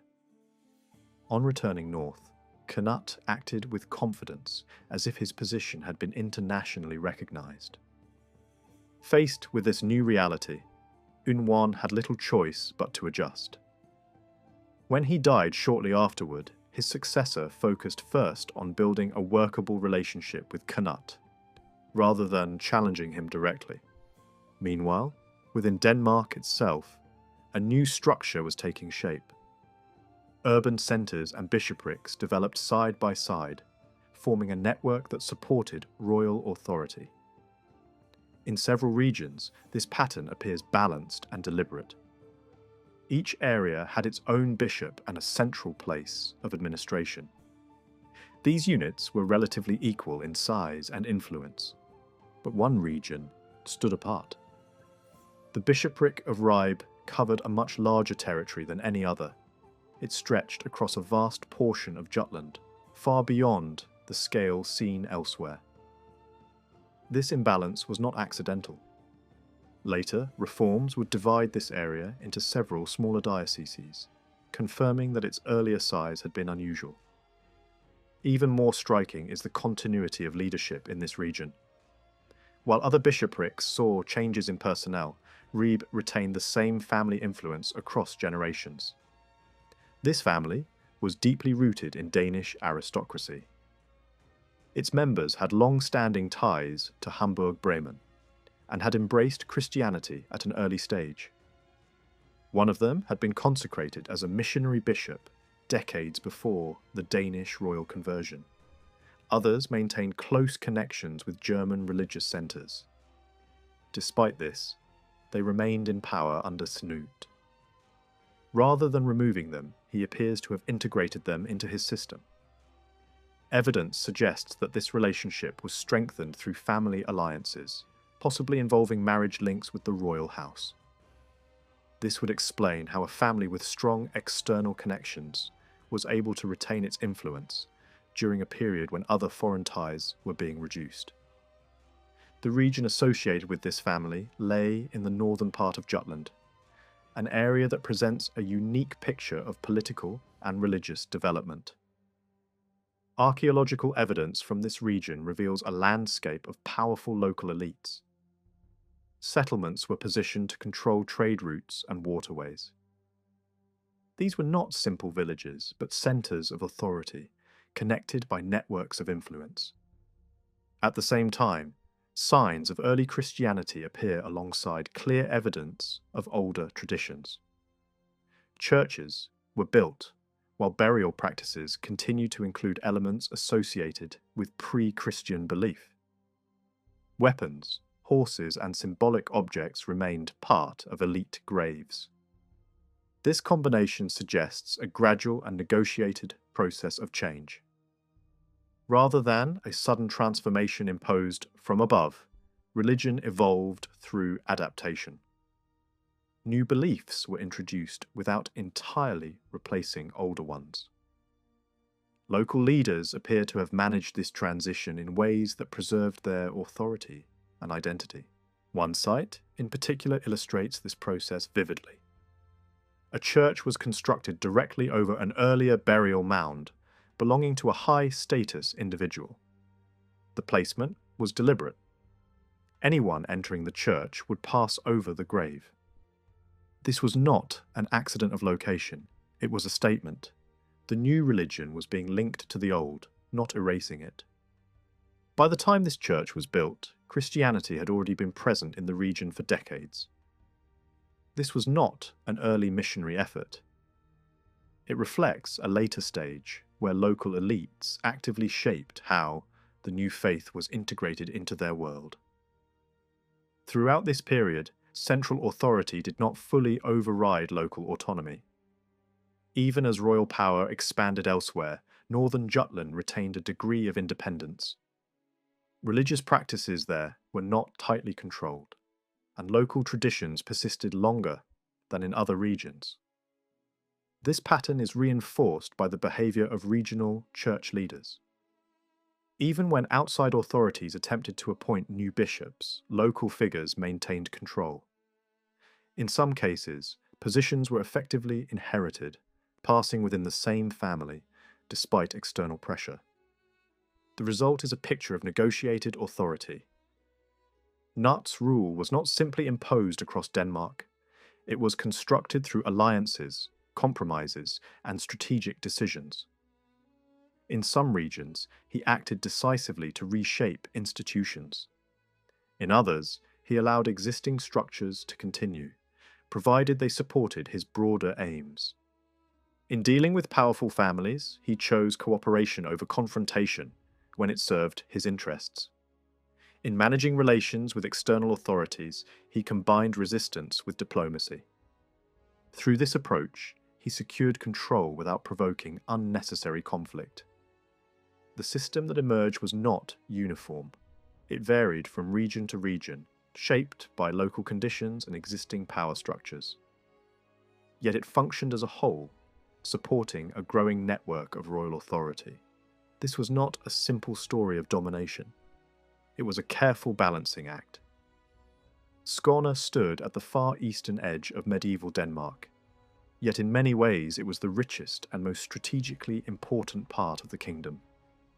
Its landscape gave it enormous advantages. It contained more productive farmland than any other Danish region, supported a large population, and occupied a commanding position beside the strait that linked the Baltic to the North Sea. From there, it could influence maritime movement through the Øresund and benefit from trade stretching across the southern Baltic. towards Sweden, and farther east, toward the Russian world. This prosperity also created a political problem. Skåne was wealthy, populous, and powerful, but it lay far from the old centre of royal authority in central Jutland. For that reason, the region was never easy to dominate. During Cnut's reign, the key story in Skåne was not simply town growth or church organisation, but the stubborn independence of its ruling class, and the struggle between local magnates and the Danish crown. Later, Danish tradition remembered Skåne as a land that had once possessed its own minor kings. The details are obscure, but scattered traditions preserve the outline of a powerful family that dominated the region before Cnut's time. At the centre of this family stood a ruler called Cnut Harald. In later Scandinavian tradition, he appears not merely as a nobleman, but as a king in his own territory. His sons carried on the family's power into the closing decades of the 10th century and the early 11th. One of them, Sigvaldi, emerges as the leading lord of the region around the time of the Battle of Hjörungavágr. Another, Hemming, seems to have held authority there shortly before his death in England in 1014. A third was Thorkel the Tall, the famous commander who would later become one of the most formidable figures in Cnut's world. What matters here is not every uncertain detail of the genealogy, but the political meaning behind it. The evidence suggests that Skåne had once been ruled by a local dynasty with near-royal status. As the Danish kings expanded eastward under Harald Bluetooth and Svein Forkbeard, this old independence was reduced, but not erased. The former petty kingdom appears to have been absorbed into the Danish realm and recast as an earldom. Yet, its leading family retained immense power, prestige, and ambitions of its own. That claim to high status can also be seen in the culture of court poetry. In the Scandinavian world, formal praise poetry was not a trivial ornament. It was a political act. A ruler who kept poets in his following was advertising rank, wealth, and authority. The surviving record shows that members of the ruling family of Skåne had poets attached to them, just like kings and the greatest earls of the north. Sigvaldi in particular seems to have possessed a resident court poet, a sign of durable lordship rather than momentary influence. Thorkel too appears in traditions connected with the same poetic circle. This matters because it reveals how that family wished to be seen. They did not behave like minor provincial officials. They projected themselves as great rulers in their own right, men whose prestige belonged in the company of kings. Even if Danish royal expansion had limited their formal independence, they continued to present themselves as a house of exceptional standing.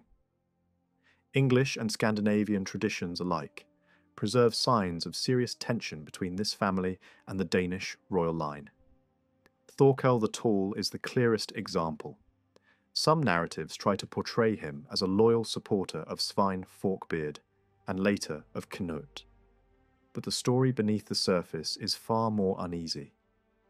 He appears repeatedly not as a trusted subordinate, but as a dangerous ally whose strength made him impossible to ignore. One tradition claims that Svein's invasion of England was partly driven by the fact that Thorkel had previously led a fleet there and had failed to return as expected, instead aligning himself with the English.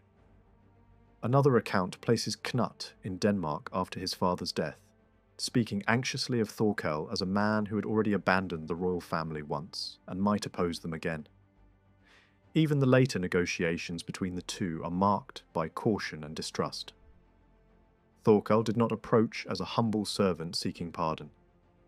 He came carefully, from a position of armed strength, dealing through messengers before any settlement could be reached. This atmosphere of rivalry becomes even clearer during the invasion of England in 1015 and 1016. Though Cnut was the royal claimant, several sources suggest that Thorkel commanded much of the fighting force in the field. In accounts of the campaign, it is often Thorkel, rather than Cnut, who appears at the centre of the action during major battles. A contemporary poem about the invasion is especially revealing. At first, it focuses on the army without naming a patron, then turns to Thorkel as the leading war commander in the struggle itself.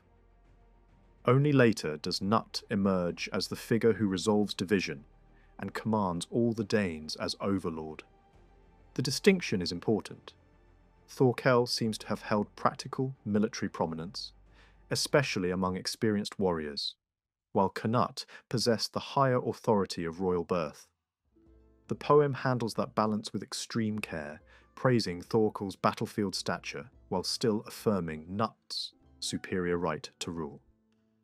That careful phrasing makes sense only if the political situation was delicate. Thorkel was not just another earl, he was an over-mighty lord from a recently subdued region, backed by his own lineage, followers, and reputation. Seen in that light, the events of the early 1020s become easier to understand. Thorkel's expulsion from England in 1021 was probably not a minor quarrel.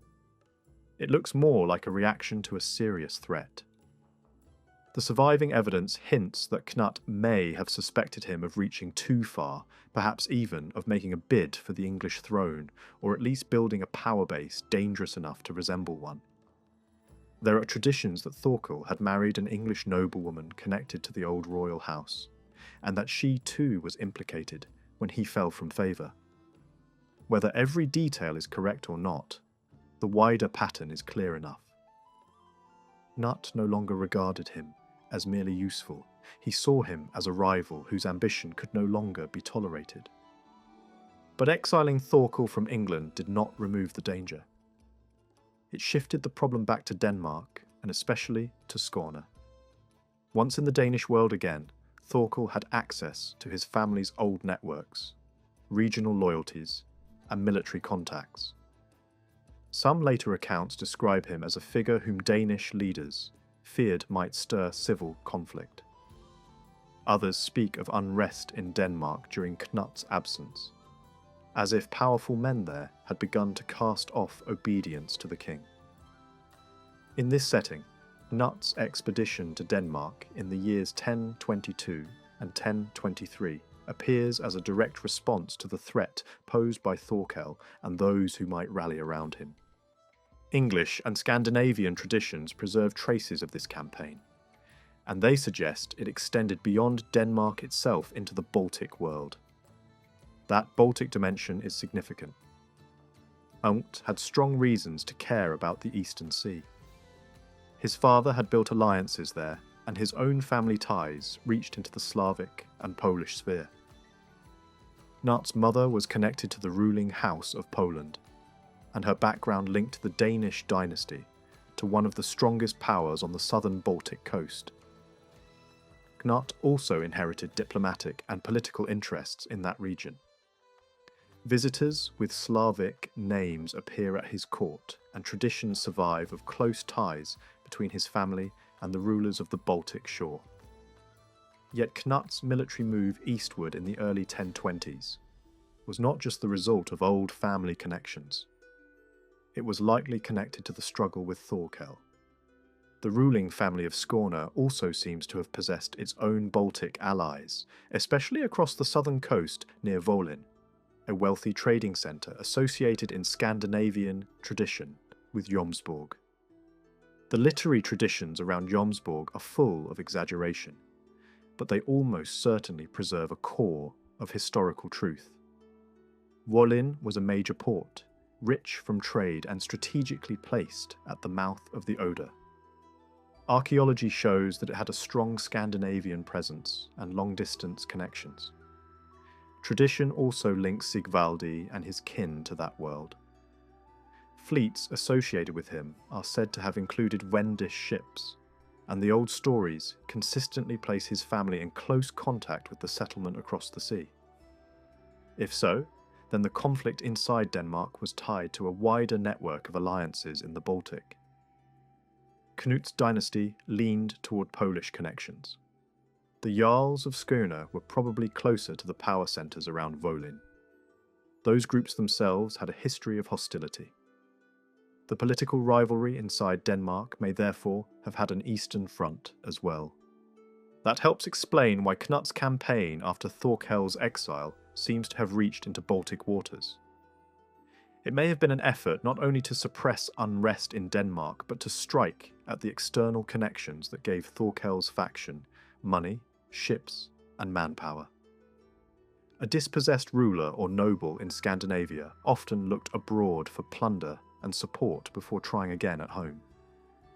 If Thorkel still had access to allies across the Baltic, then attacking that world made strategic sense. Cnut could not erase every source of wealth in the region, but he could make a strong statement and disrupt the networks that sustained a dangerous rival. In the end, Cnut appears to have forced a compromise rather than achieved total destruction. By 1023, the two men had been reconciled. Hostages were exchanged, and Thorkel was restored to an important place in Denmark. This was not the settlement of a king dealing with a minor servant. Cnut gave up one of his own sons as part of the arrangement, a sign that the bargain had to be secured by mutual guarantees. At the same time, Cnut placed his son Harthacnut into Danish affairs and tied key men in Denmark more closely to his own family through political marriages. Ulfr Thorgilsson, who became a major figure in Danish government, was married to Cnut's sister. Godwine of England married into the same wider kin group. The pattern is unmistakable.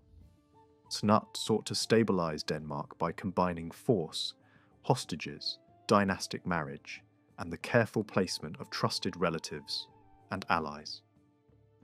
Thorkel was brought to terms, but not because Cnut had the luxury of simply crushing him. He remained too powerful, too connected, and too deeply rooted in the east of the kingdom for that. Archaeology in Skåne reflects this same struggle between royal authority and local elite power. The rise of Lund is central to the story. Like several urban sites elsewhere in Denmark, Lund took shape under Svein Forkbeard and expanded dramatically under Cnut.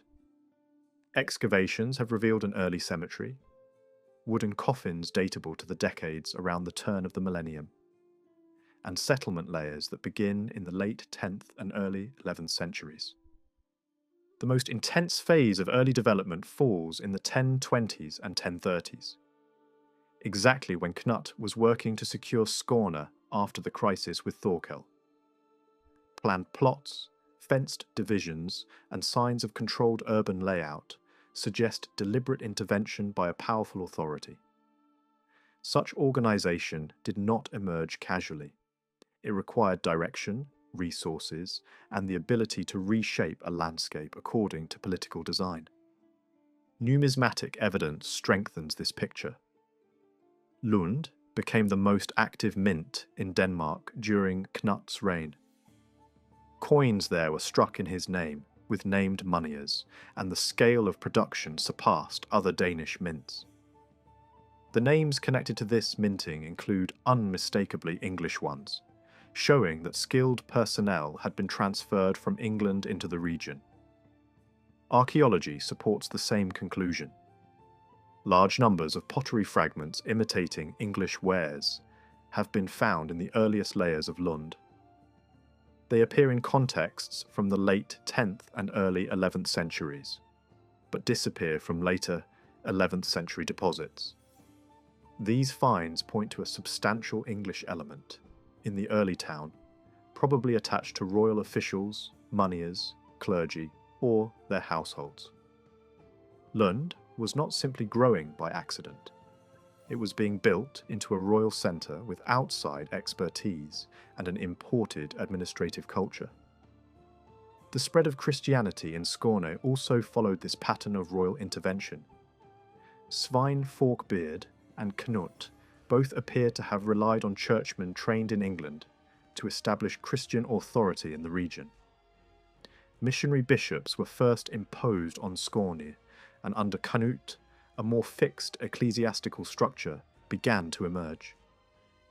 The earliest concentration of Christian influence appears in the southwest, around Lund. At the centre of the town stood an early wooden church, later replaced in the 1020s by a large and prestigious stone building. That shift from wood to stone is politically meaningful. A church of such size and material implied patronage on the level of a king or someone very close to royal power. Christianity here was not just a matter of belief. It was part of the crown's reshaping of authority, landscape, and community.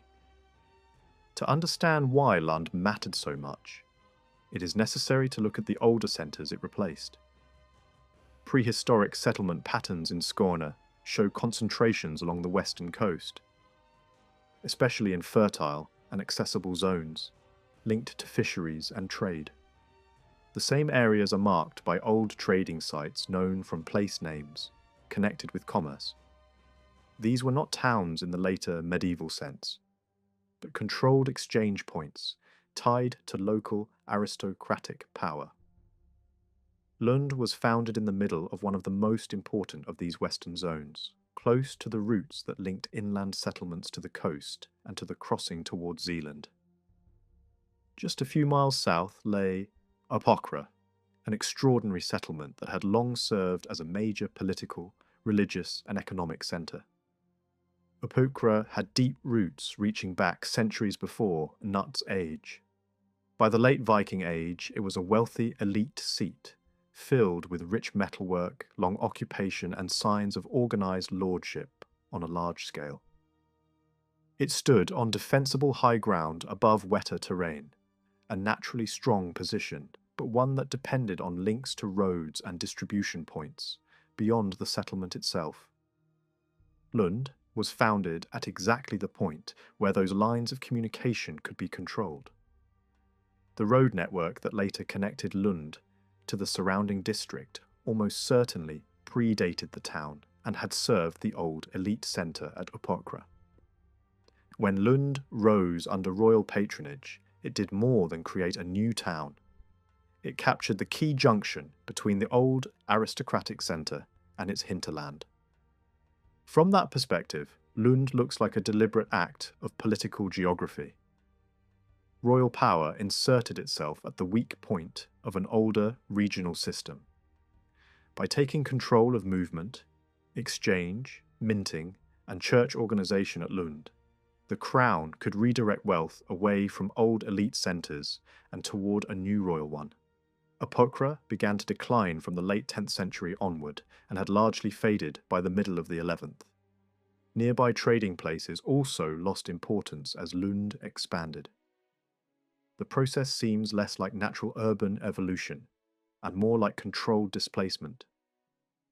Cnut and his father were not merely fostering commerce. They were breaking the old balance of regional power and forcing resources into a framework that served the monarchy. A similar process may have occurred farther north along the coast at Helsingborg, the narrow crossing point towards Zealand. This location was too important to be ignored. It controlled one of the easiest passages between Skåne and the Danish islands and stood near an older trade zone that must have mattered to the regional nobility. Archaeological work there uncovered an early wooden church beneath a later stone one, with indications that the earliest phase may belong to the first half of the 11th century. If that dating is correct, then Helsingborg too may represent an extension of royal-backed Christian and administrative presence into a zone previously controlled by local elites. Whether the initiative began under Cnut or continued under Harthacnut, the pattern remains the same. Important nodes along the western coast of Skåne were being drawn into a new order. Even the rune stones of the region may preserve traces of this transformation.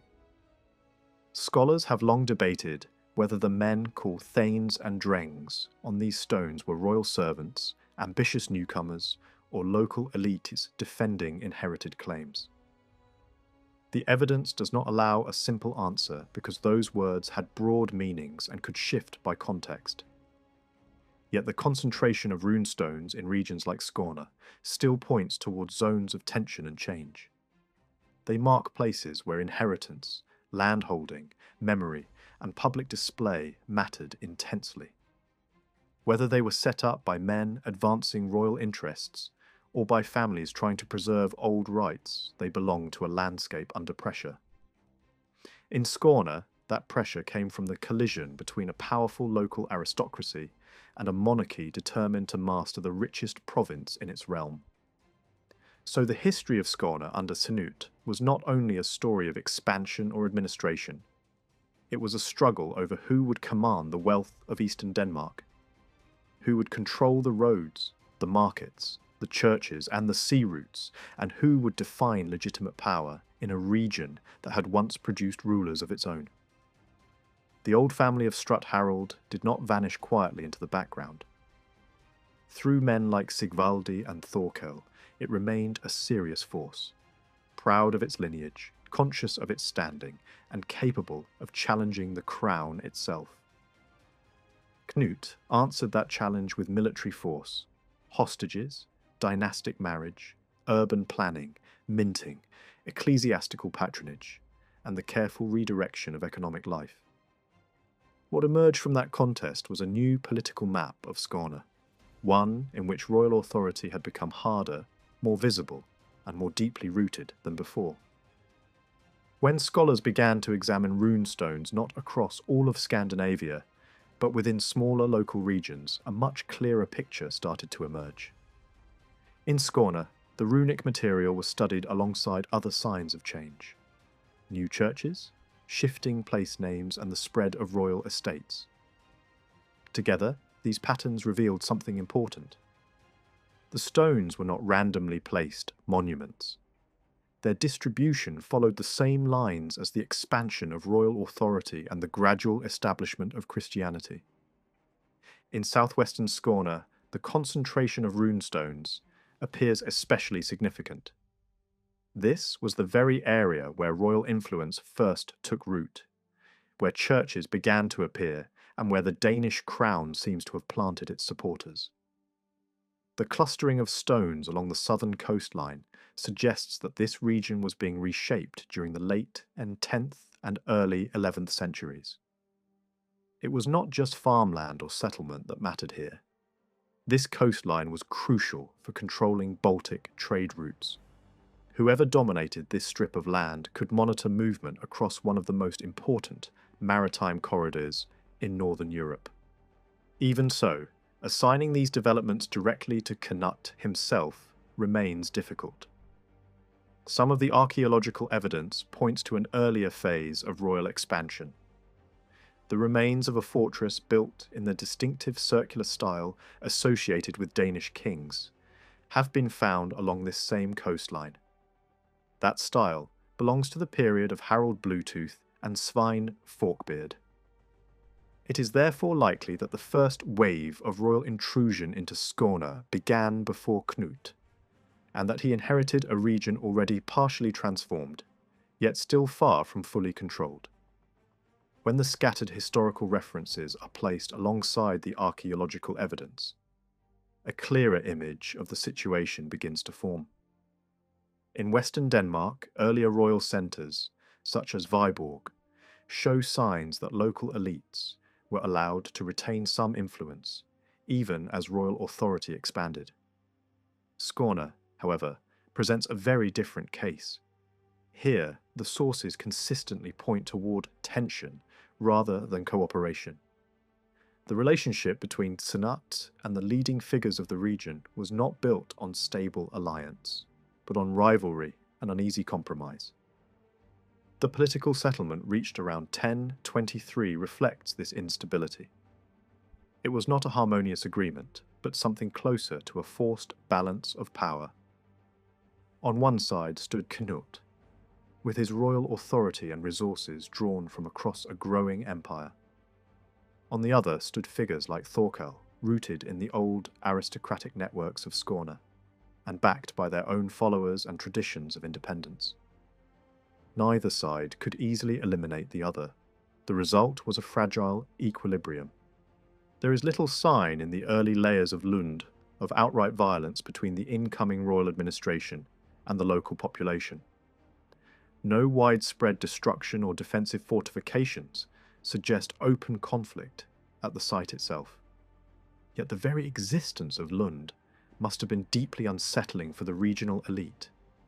This was not a small settlement growing naturally over time. It was a large, organised urban centre, clearly supported by royal authority and populated in part by newcomers brought in from England. Its administrative role, its economic functions, and its religious institutions all pointed toward a new order imposed from above. For the traditional magnates of Skåne, this development represented a direct challenge. Their power had long been tied to control over land, trade routes, and local communities. Now, a royal city stood at the heart of their territory, redirecting those same networks into a centralized system under the king's authority.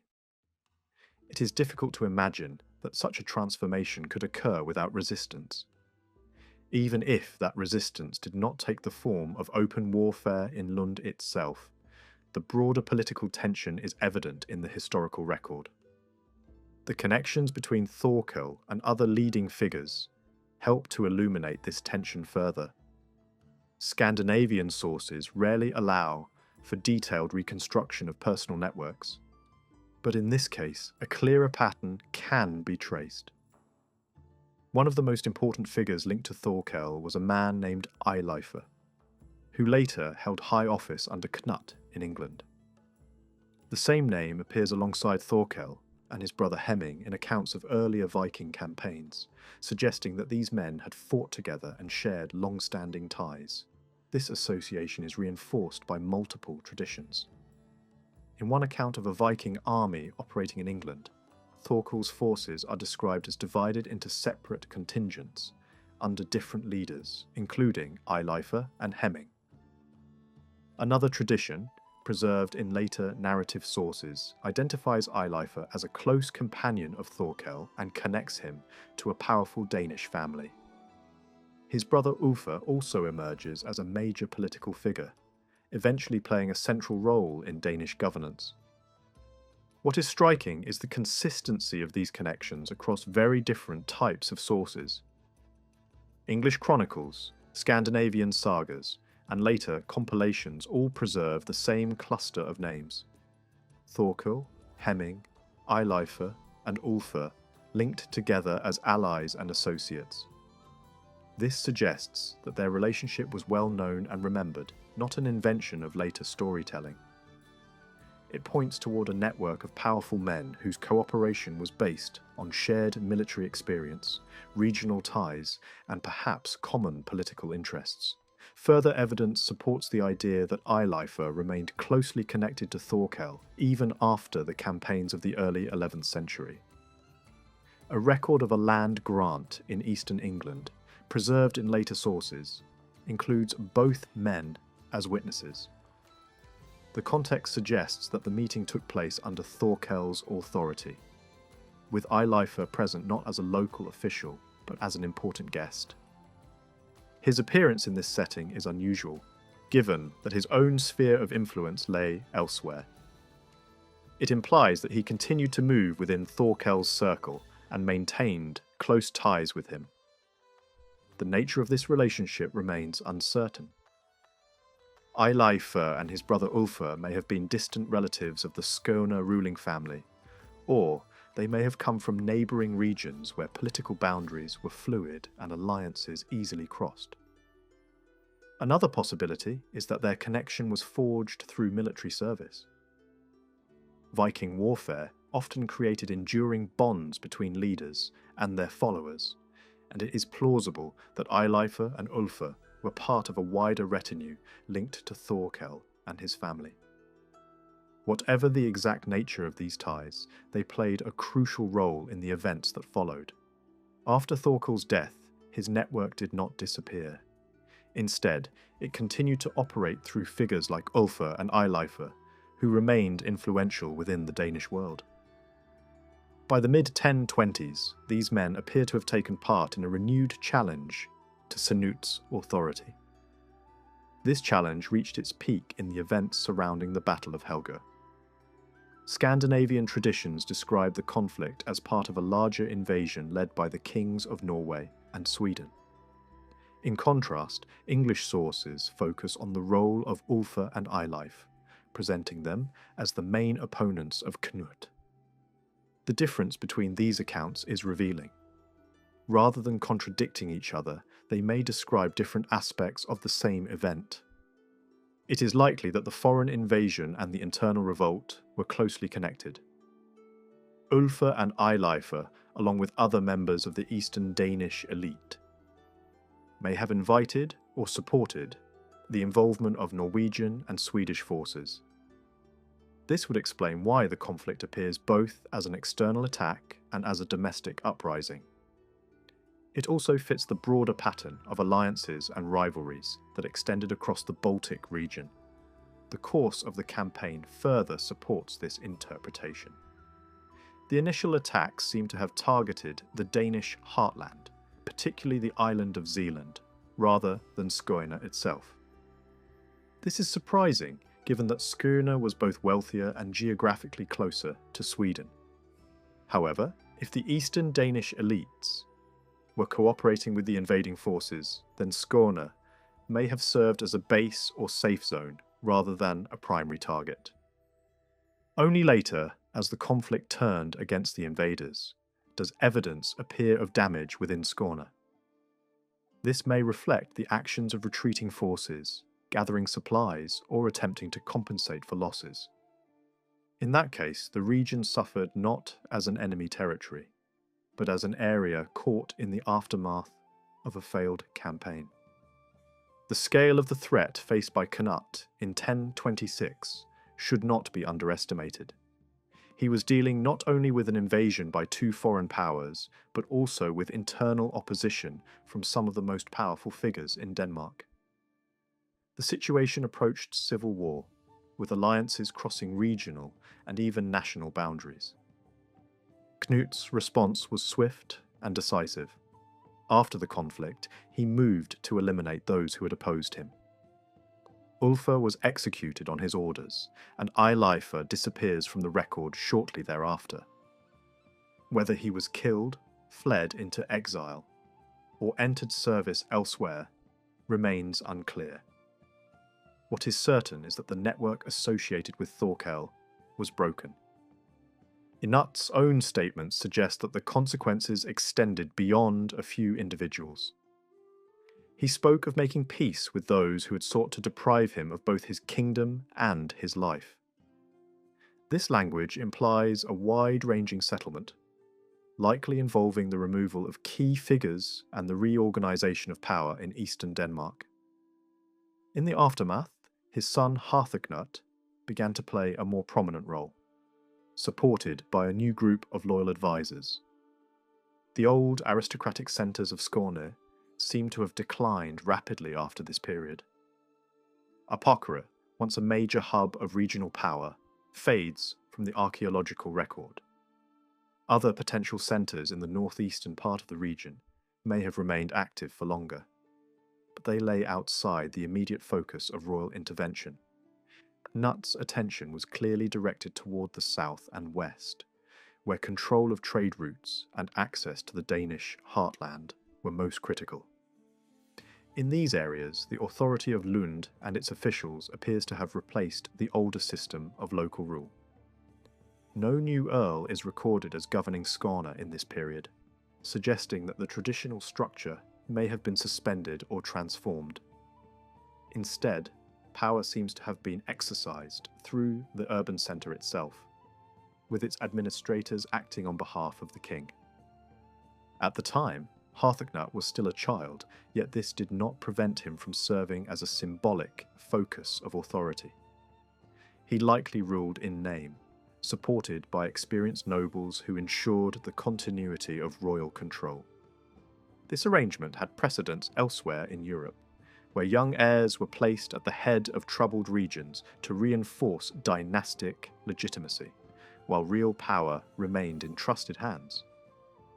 The changes in coinage during this period offer further insight into the strength of royal authority.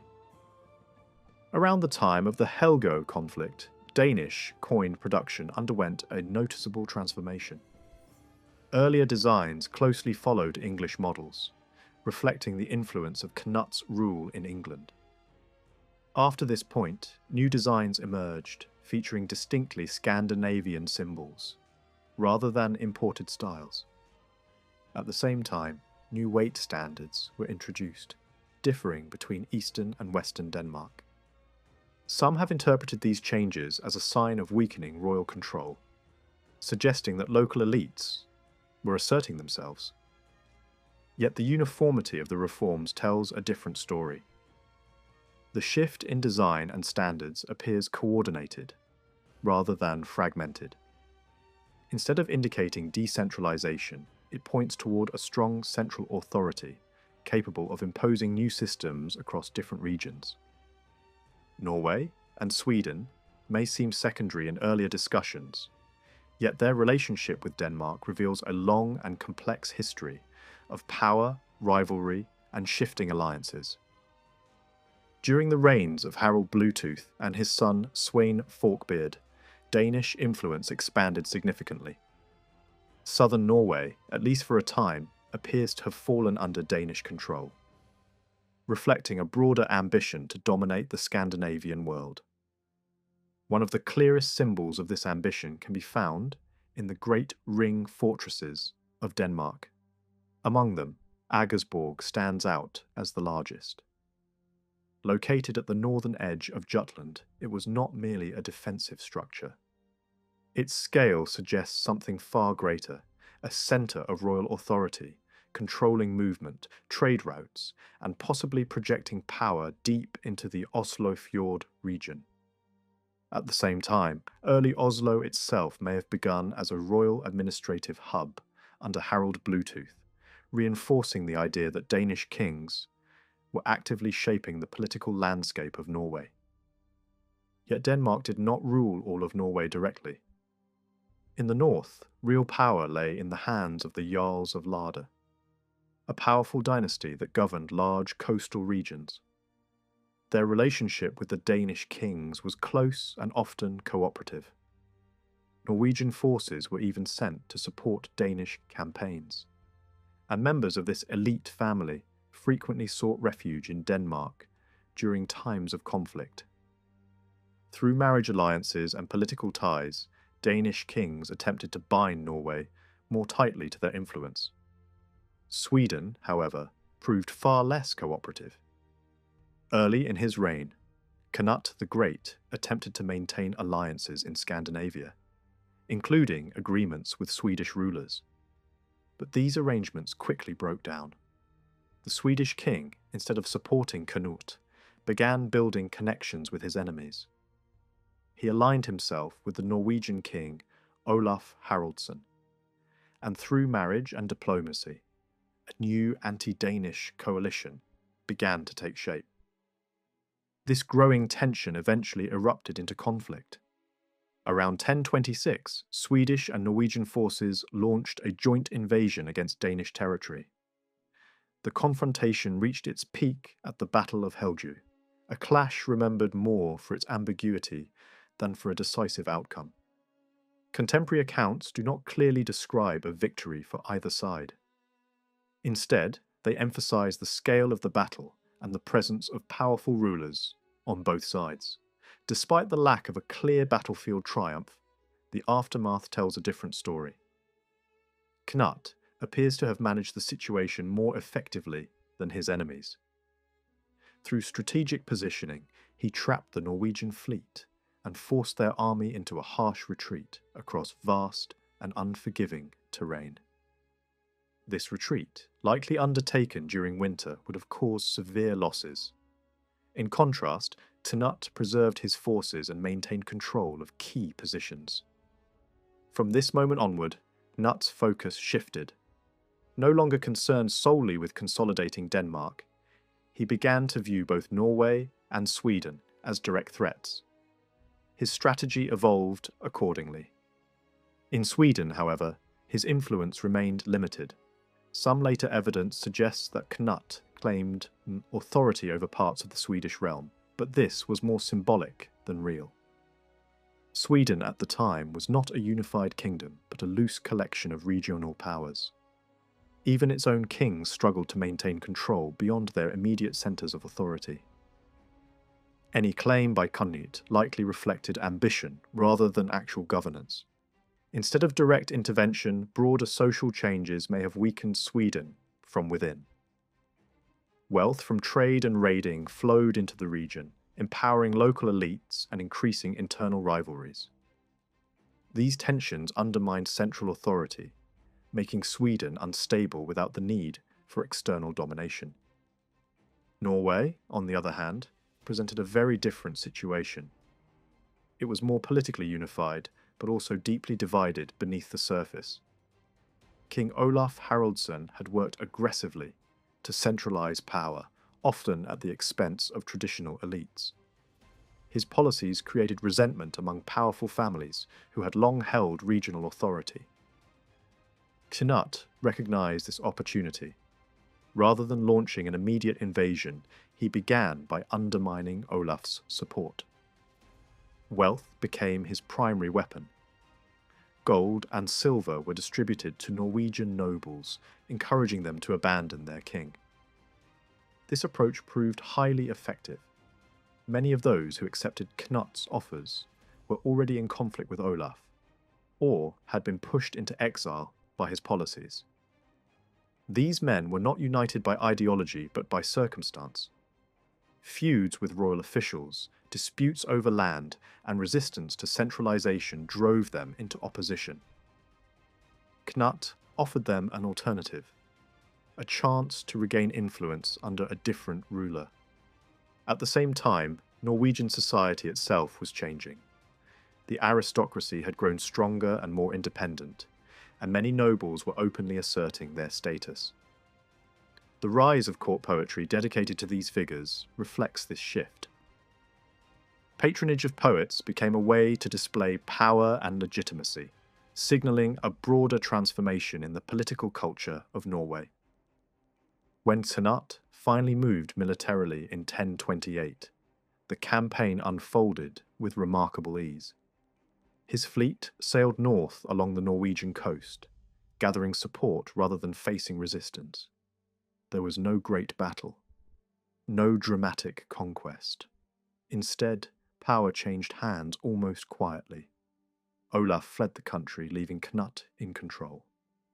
To strengthen his position, Cnut relied on both political strategy and symbolism.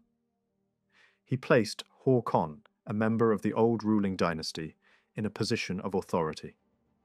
This move was carefully calculated. By linking his rule to established traditions, Cnut sought to present himself not as a foreign conqueror, but as a legitimate successor. At the same time, royal propaganda played a crucial role. Court poetry celebrated his rule using imagery that echoed earlier traditions associated with Norwegian rulers. These symbolic connections were not accidental. They were designed to resonate with the elite, reinforcing the idea that Cnut's authority fit within the established order. However, this balance was fragile. The sudden death of Håkon removed a key pillar of Cnut's strategy. Without a figure tied to Norway's traditional power structures, his rule became more vulnerable. Olaf saw this as an opportunity and attempted to reclaim his throne. But he misjudged the situation. The same nobles who had turned against him before now stood united against his return. He was defeated and killed, marking a decisive end to his reign. Even then, stability did not immediately follow. Cnut's authority rested largely on conquest, and in a land where local elites remained powerful, this was not enough. Some nobles had their own claims to rule, based on lineage and tradition. To maintain control, Cnut had to negotiate, reward, and sometimes appease these figures. In place of Håkon, he installed his young son Svein as ruler, supported by a Danish administration. Yet even here, legitimacy remained a concern. To address this, a new approach emerged, one that blended politics with religion. The growing cult of the slain King Olaf became central to this strategy. Rather than suppressing his memory, the new regime embraced it. Olaf was presented as a saint, and his spiritual authority was used to support the political order that replaced him. Poetry and narrative carefully linked the old king with the new ruler, creating an image of continuity rather than rupture. This approach was subtle but effective. By associating Svein's rule with Olaf's sanctity, the regime sought to gain acceptance among the population. It was not simply a matter of power, but of perception, of shaping how authority was understood. At the same time, former allies of Olaf were gradually reintegrated into the system. Figures who had once served the old king were allowed to return, suggesting a willingness to compromise rather than impose strict control. This pragmatic approach reflects an understanding of Norwegian society, where cooperation with local elites was essential for lasting stability. Modern historians often describe the rule of Svein and his mother in Norway as a period marked by heavy taxation, harsh governance, and growing resentment among the Norwegian elite. According to this view, excessive financial demands pushed powerful families toward rebellion, ultimately destabilizing the regime. Yet this interpretation rests largely on later narrative traditions, and those sources may not be as reliable as they first appear. At the centre of the debate lies a collection of legal provisions associated with the early years of Danish control. These rules outline a system of authority that appears unusually strict for Norway at the time. They describe limits on travel, requiring royal permission to leave the country. They claim that the property of outlaws would no longer pass to their families, but instead be seized by the crown. Landowners were expected to contribute labour to royal estates and provide men for military service. Most strikingly, every household was required to pay a tax to the king during the winter season. At first glance, these measures seem to confirm the idea of an oppressive regime. However, when examined more closely, they raise important questions. Elements of these laws appear in fragments of later Norwegian legal traditions, suggesting they were not simply inventions of storytellers. Certain unusual terms connected to taxation and agricultural obligations appear consistently across different sources. Yet, they are almost entirely absent from the broader body of Norwegian law. This suggests that these rules may have originated outside traditional Norwegian practice. What stands out most is how different this system appears when compared to the structure of power in early medieval Norway. Royal authority at the time was relatively limited. Kings relied heavily on cooperation with regional elites, and law was primarily concerned with maintaining social order rather than extracting wealth. Systematic taxation, especially one calculated per household, was almost unheard of. Instead, rulers typically relied on local resources as they travelled, consuming goods directly rather than collecting them through organised systems. And yet, the legal material associated with this period describes something far more structured. It suggests a centralised approach to taxation, where each landholder contributed a defined share of agricultural output. This kind of system feels out of place in Norway, but resembles practices seen elsewhere in Europe. In particular, there are echoes of more organised fiscal systems known from England, where taxation could be calculated based on individual households. This raises an important possibility. Rather than representing a long-term burden imposed on the population, these demands may have been something entirely different. In several parts of the medieval world, it was not unusual for a new ruler to impose a single, large payment at the beginning of his reign. Such payments were not annual taxes, but one-time contributions, often used to secure loyalty or reward followers. Seen from this perspective, the so-called harsh taxation of Svein's rule may have been misunderstood by later writers. What appeared to them as ongoing oppression may in fact have been a temporary obligation tied to the transition of power. This interpretation also helps explain why later kings are repeatedly described as abolishing these demands. Rather than cancelling a permanent system, they may simply have been choosing not to repeat a one-time levy introduced by their predecessor. If this is correct, then the traditional explanation for the collapse of Danish rule in Norway becomes less convincing. It is difficult to believe that a single initial payment, however burdensome, would have been enough to provoke widespread rebellion years later. Moreover, there is little evidence of immediate resistance from the Norwegian elite at the time these measures were supposedly introduced. A different explanation begins to emerge when attention shifts away from taxation and toward environmental and social conditions.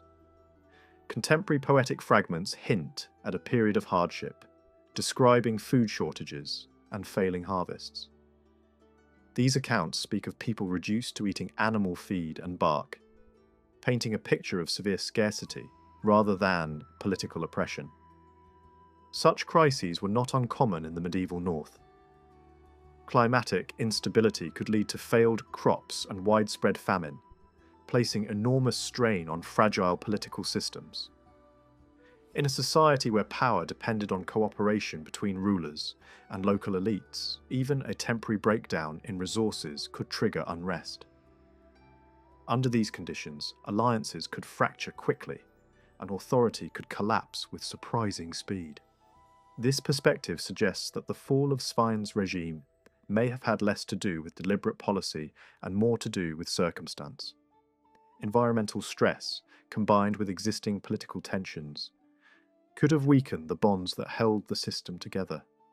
At the same time, the broader ambitions behind the Danish expansion into Norway reveal a different layer of complexity. The effort required to secure control over Norway was immense, and the financial return was limited. Unlike England, which offered wealth and established administrative structures, Norway provided relatively little economic benefit. Its resources were scattered, and much of its wealth remained in the hands of local elites. This imbalance raises an important question. If Norway was not a profitable conquest, why was it pursued so aggressively? The answer may lie not in economics, but in prestige and political vision. Around this period, a noticeable shift occurred in the way kingship was represented. Earlier traditions emphasized the ruler as a warrior favored by the gods, whose authority depended on continued success in battle. But new ideas began to emerge. Ideas that placed the king in a more elevated and singular position. In poetic compositions from this era, the ruler is no longer simply a successful war leader. He is portrayed as a figure whose authority mirrors that of a higher power, standing above all others as a singular source of order and protection. This represents a profound transformation in political thought. Power is no longer something that fluctuates with fortune. It becomes something more absolute, more enduring. These changes coincide with increased contact between Scandinavian rulers and the wider European world.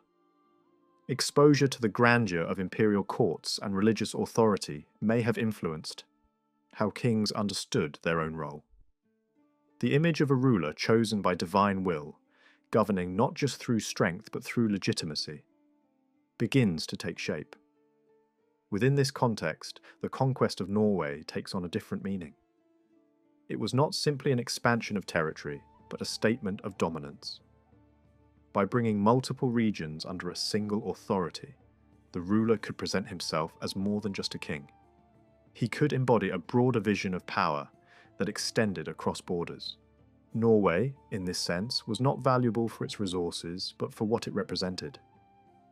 It was the one realm that had not been inherited or easily absorbed. Its conquest demonstrated capability, ambition, and reach. It completed a political image that no Scandinavian ruler had previously achieved. Yet this vision came at a cost. Control over Norway remained fragile, dependent on negotiation with powerful local figures. Authority there was never as secure as it was elsewhere. The investment of wealth and effort brought prestige, but not stability. In the end, the story of this period is not one of simple cause and effect. It is a complex interplay of ambition, adaptation, and circumstance. Political strategies, environmental pressures, and evolving ideas of kingship all combined to shape events in ways that later narratives would struggle to fully explain. For a long time, historians have argued that the territories ruled by Cnut could never truly function as a unified empire. His dominions stretched across distant lands, separated by sea and shaped by different traditions. To many scholars, this alone made long-term unity impossible. They saw his rule as something temporary, an impressive but fragile construction that would inevitably fall apart once the ruler himself was gone. According to this view, Cnut did not govern a single integrated state. Instead, he ruled over a collection of distinct peoples, each with its own identity, its own structures, and its own expectations. His authority depended less on institutions and more on personal loyalty. When that central figure disappeared, the system would have no foundation to hold it together. Another interpretation shifts attention away from political structure and toward geography. Cnut's power, it is argued, rested on control of key maritime routes across northern Europe. This control allowed him to dominate trade and movement across the North Sea.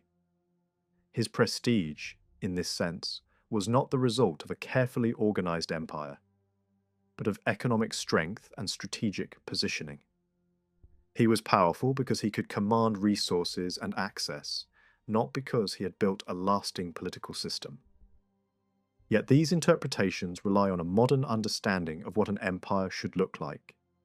When viewed through the lens of the early 11th century, the situation appears very different.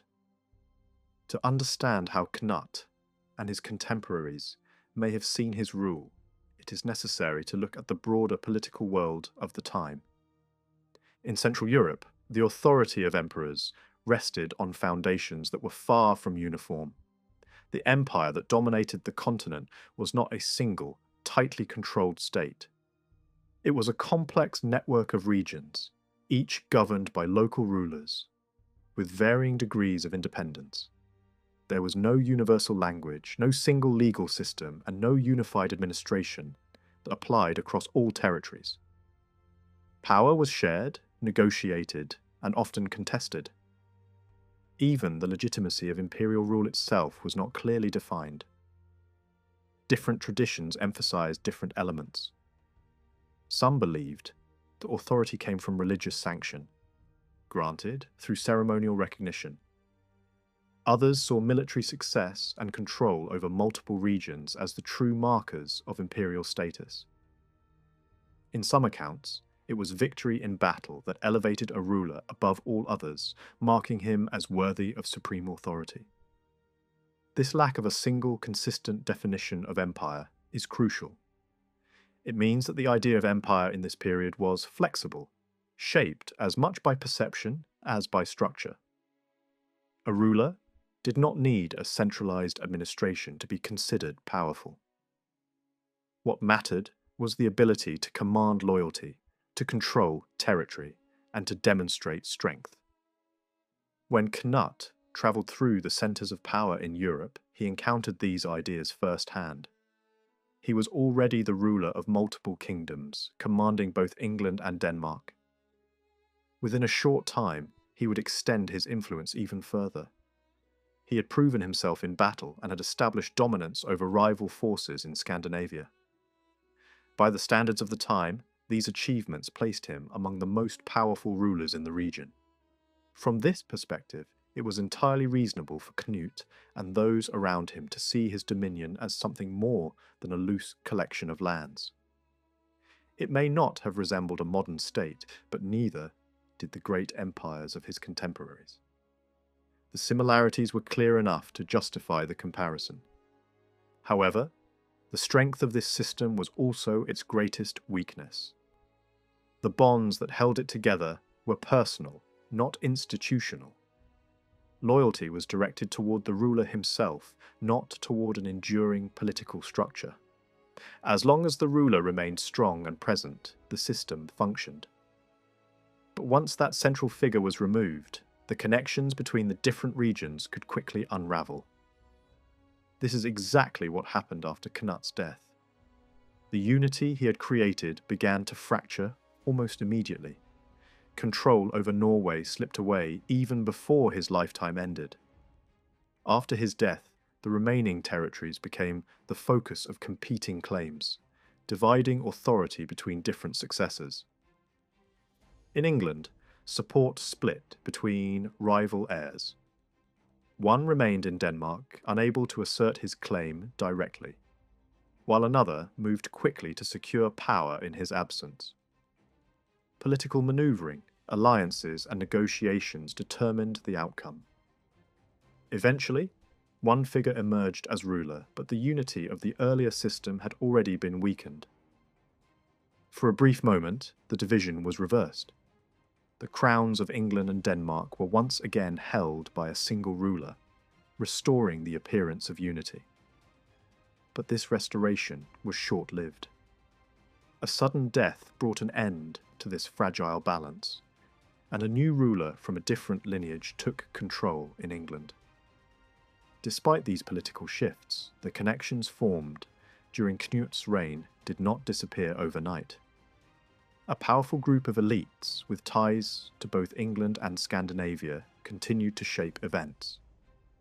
These individuals maintained relationships across the North Sea, preserving a sense of shared political and cultural space. Families with strong Scandinavian connections remained influential in England for decades. Their alliances, marriages, and loyalties linked them to power structures beyond the island. Even when rulers changed, these networks persisted, influencing decisions and shaping the direction of politics. At times, these connections became visible in moments of crisis. Appeals for support crossed the sea, calling for assistance against external threats. Debates emerged over whether resources should be used to defend distant allies or reserved for local needs. These discussions reveal that, even after the formal unity had dissolved, the idea of a shared political sphere still existed. Meanwhile, in Scandinavia, rulers did not abandon their interest in England. The claim to authority there remained alive, passed down through generations. Military expeditions were launched not merely for plunder, but with the intention of reclaiming power. These efforts required significant resources and coordination, suggesting that they were driven by more than opportunism. The persistence of these ambitions shows that the connections established during Cnut's reign had lasting consequences. England and Denmark remained linked in the minds of their elites, even as political realities shifted. Over time, however, new forces began to reshape this landscape. In England, a ruler with strong ties to continental Europe brought different influences into the court. Alliances shifted southward, and new groups rose to prominence. As these changes took hold, the older Anglo-Scandinavian connections began to weaken. The final break came with conquest. A new ruling elite replaced the old, dismantling the networks that had once linked England with Scandinavia. The structures that had emerged during Cnut's time were swept away, bringing an end to this unique political world.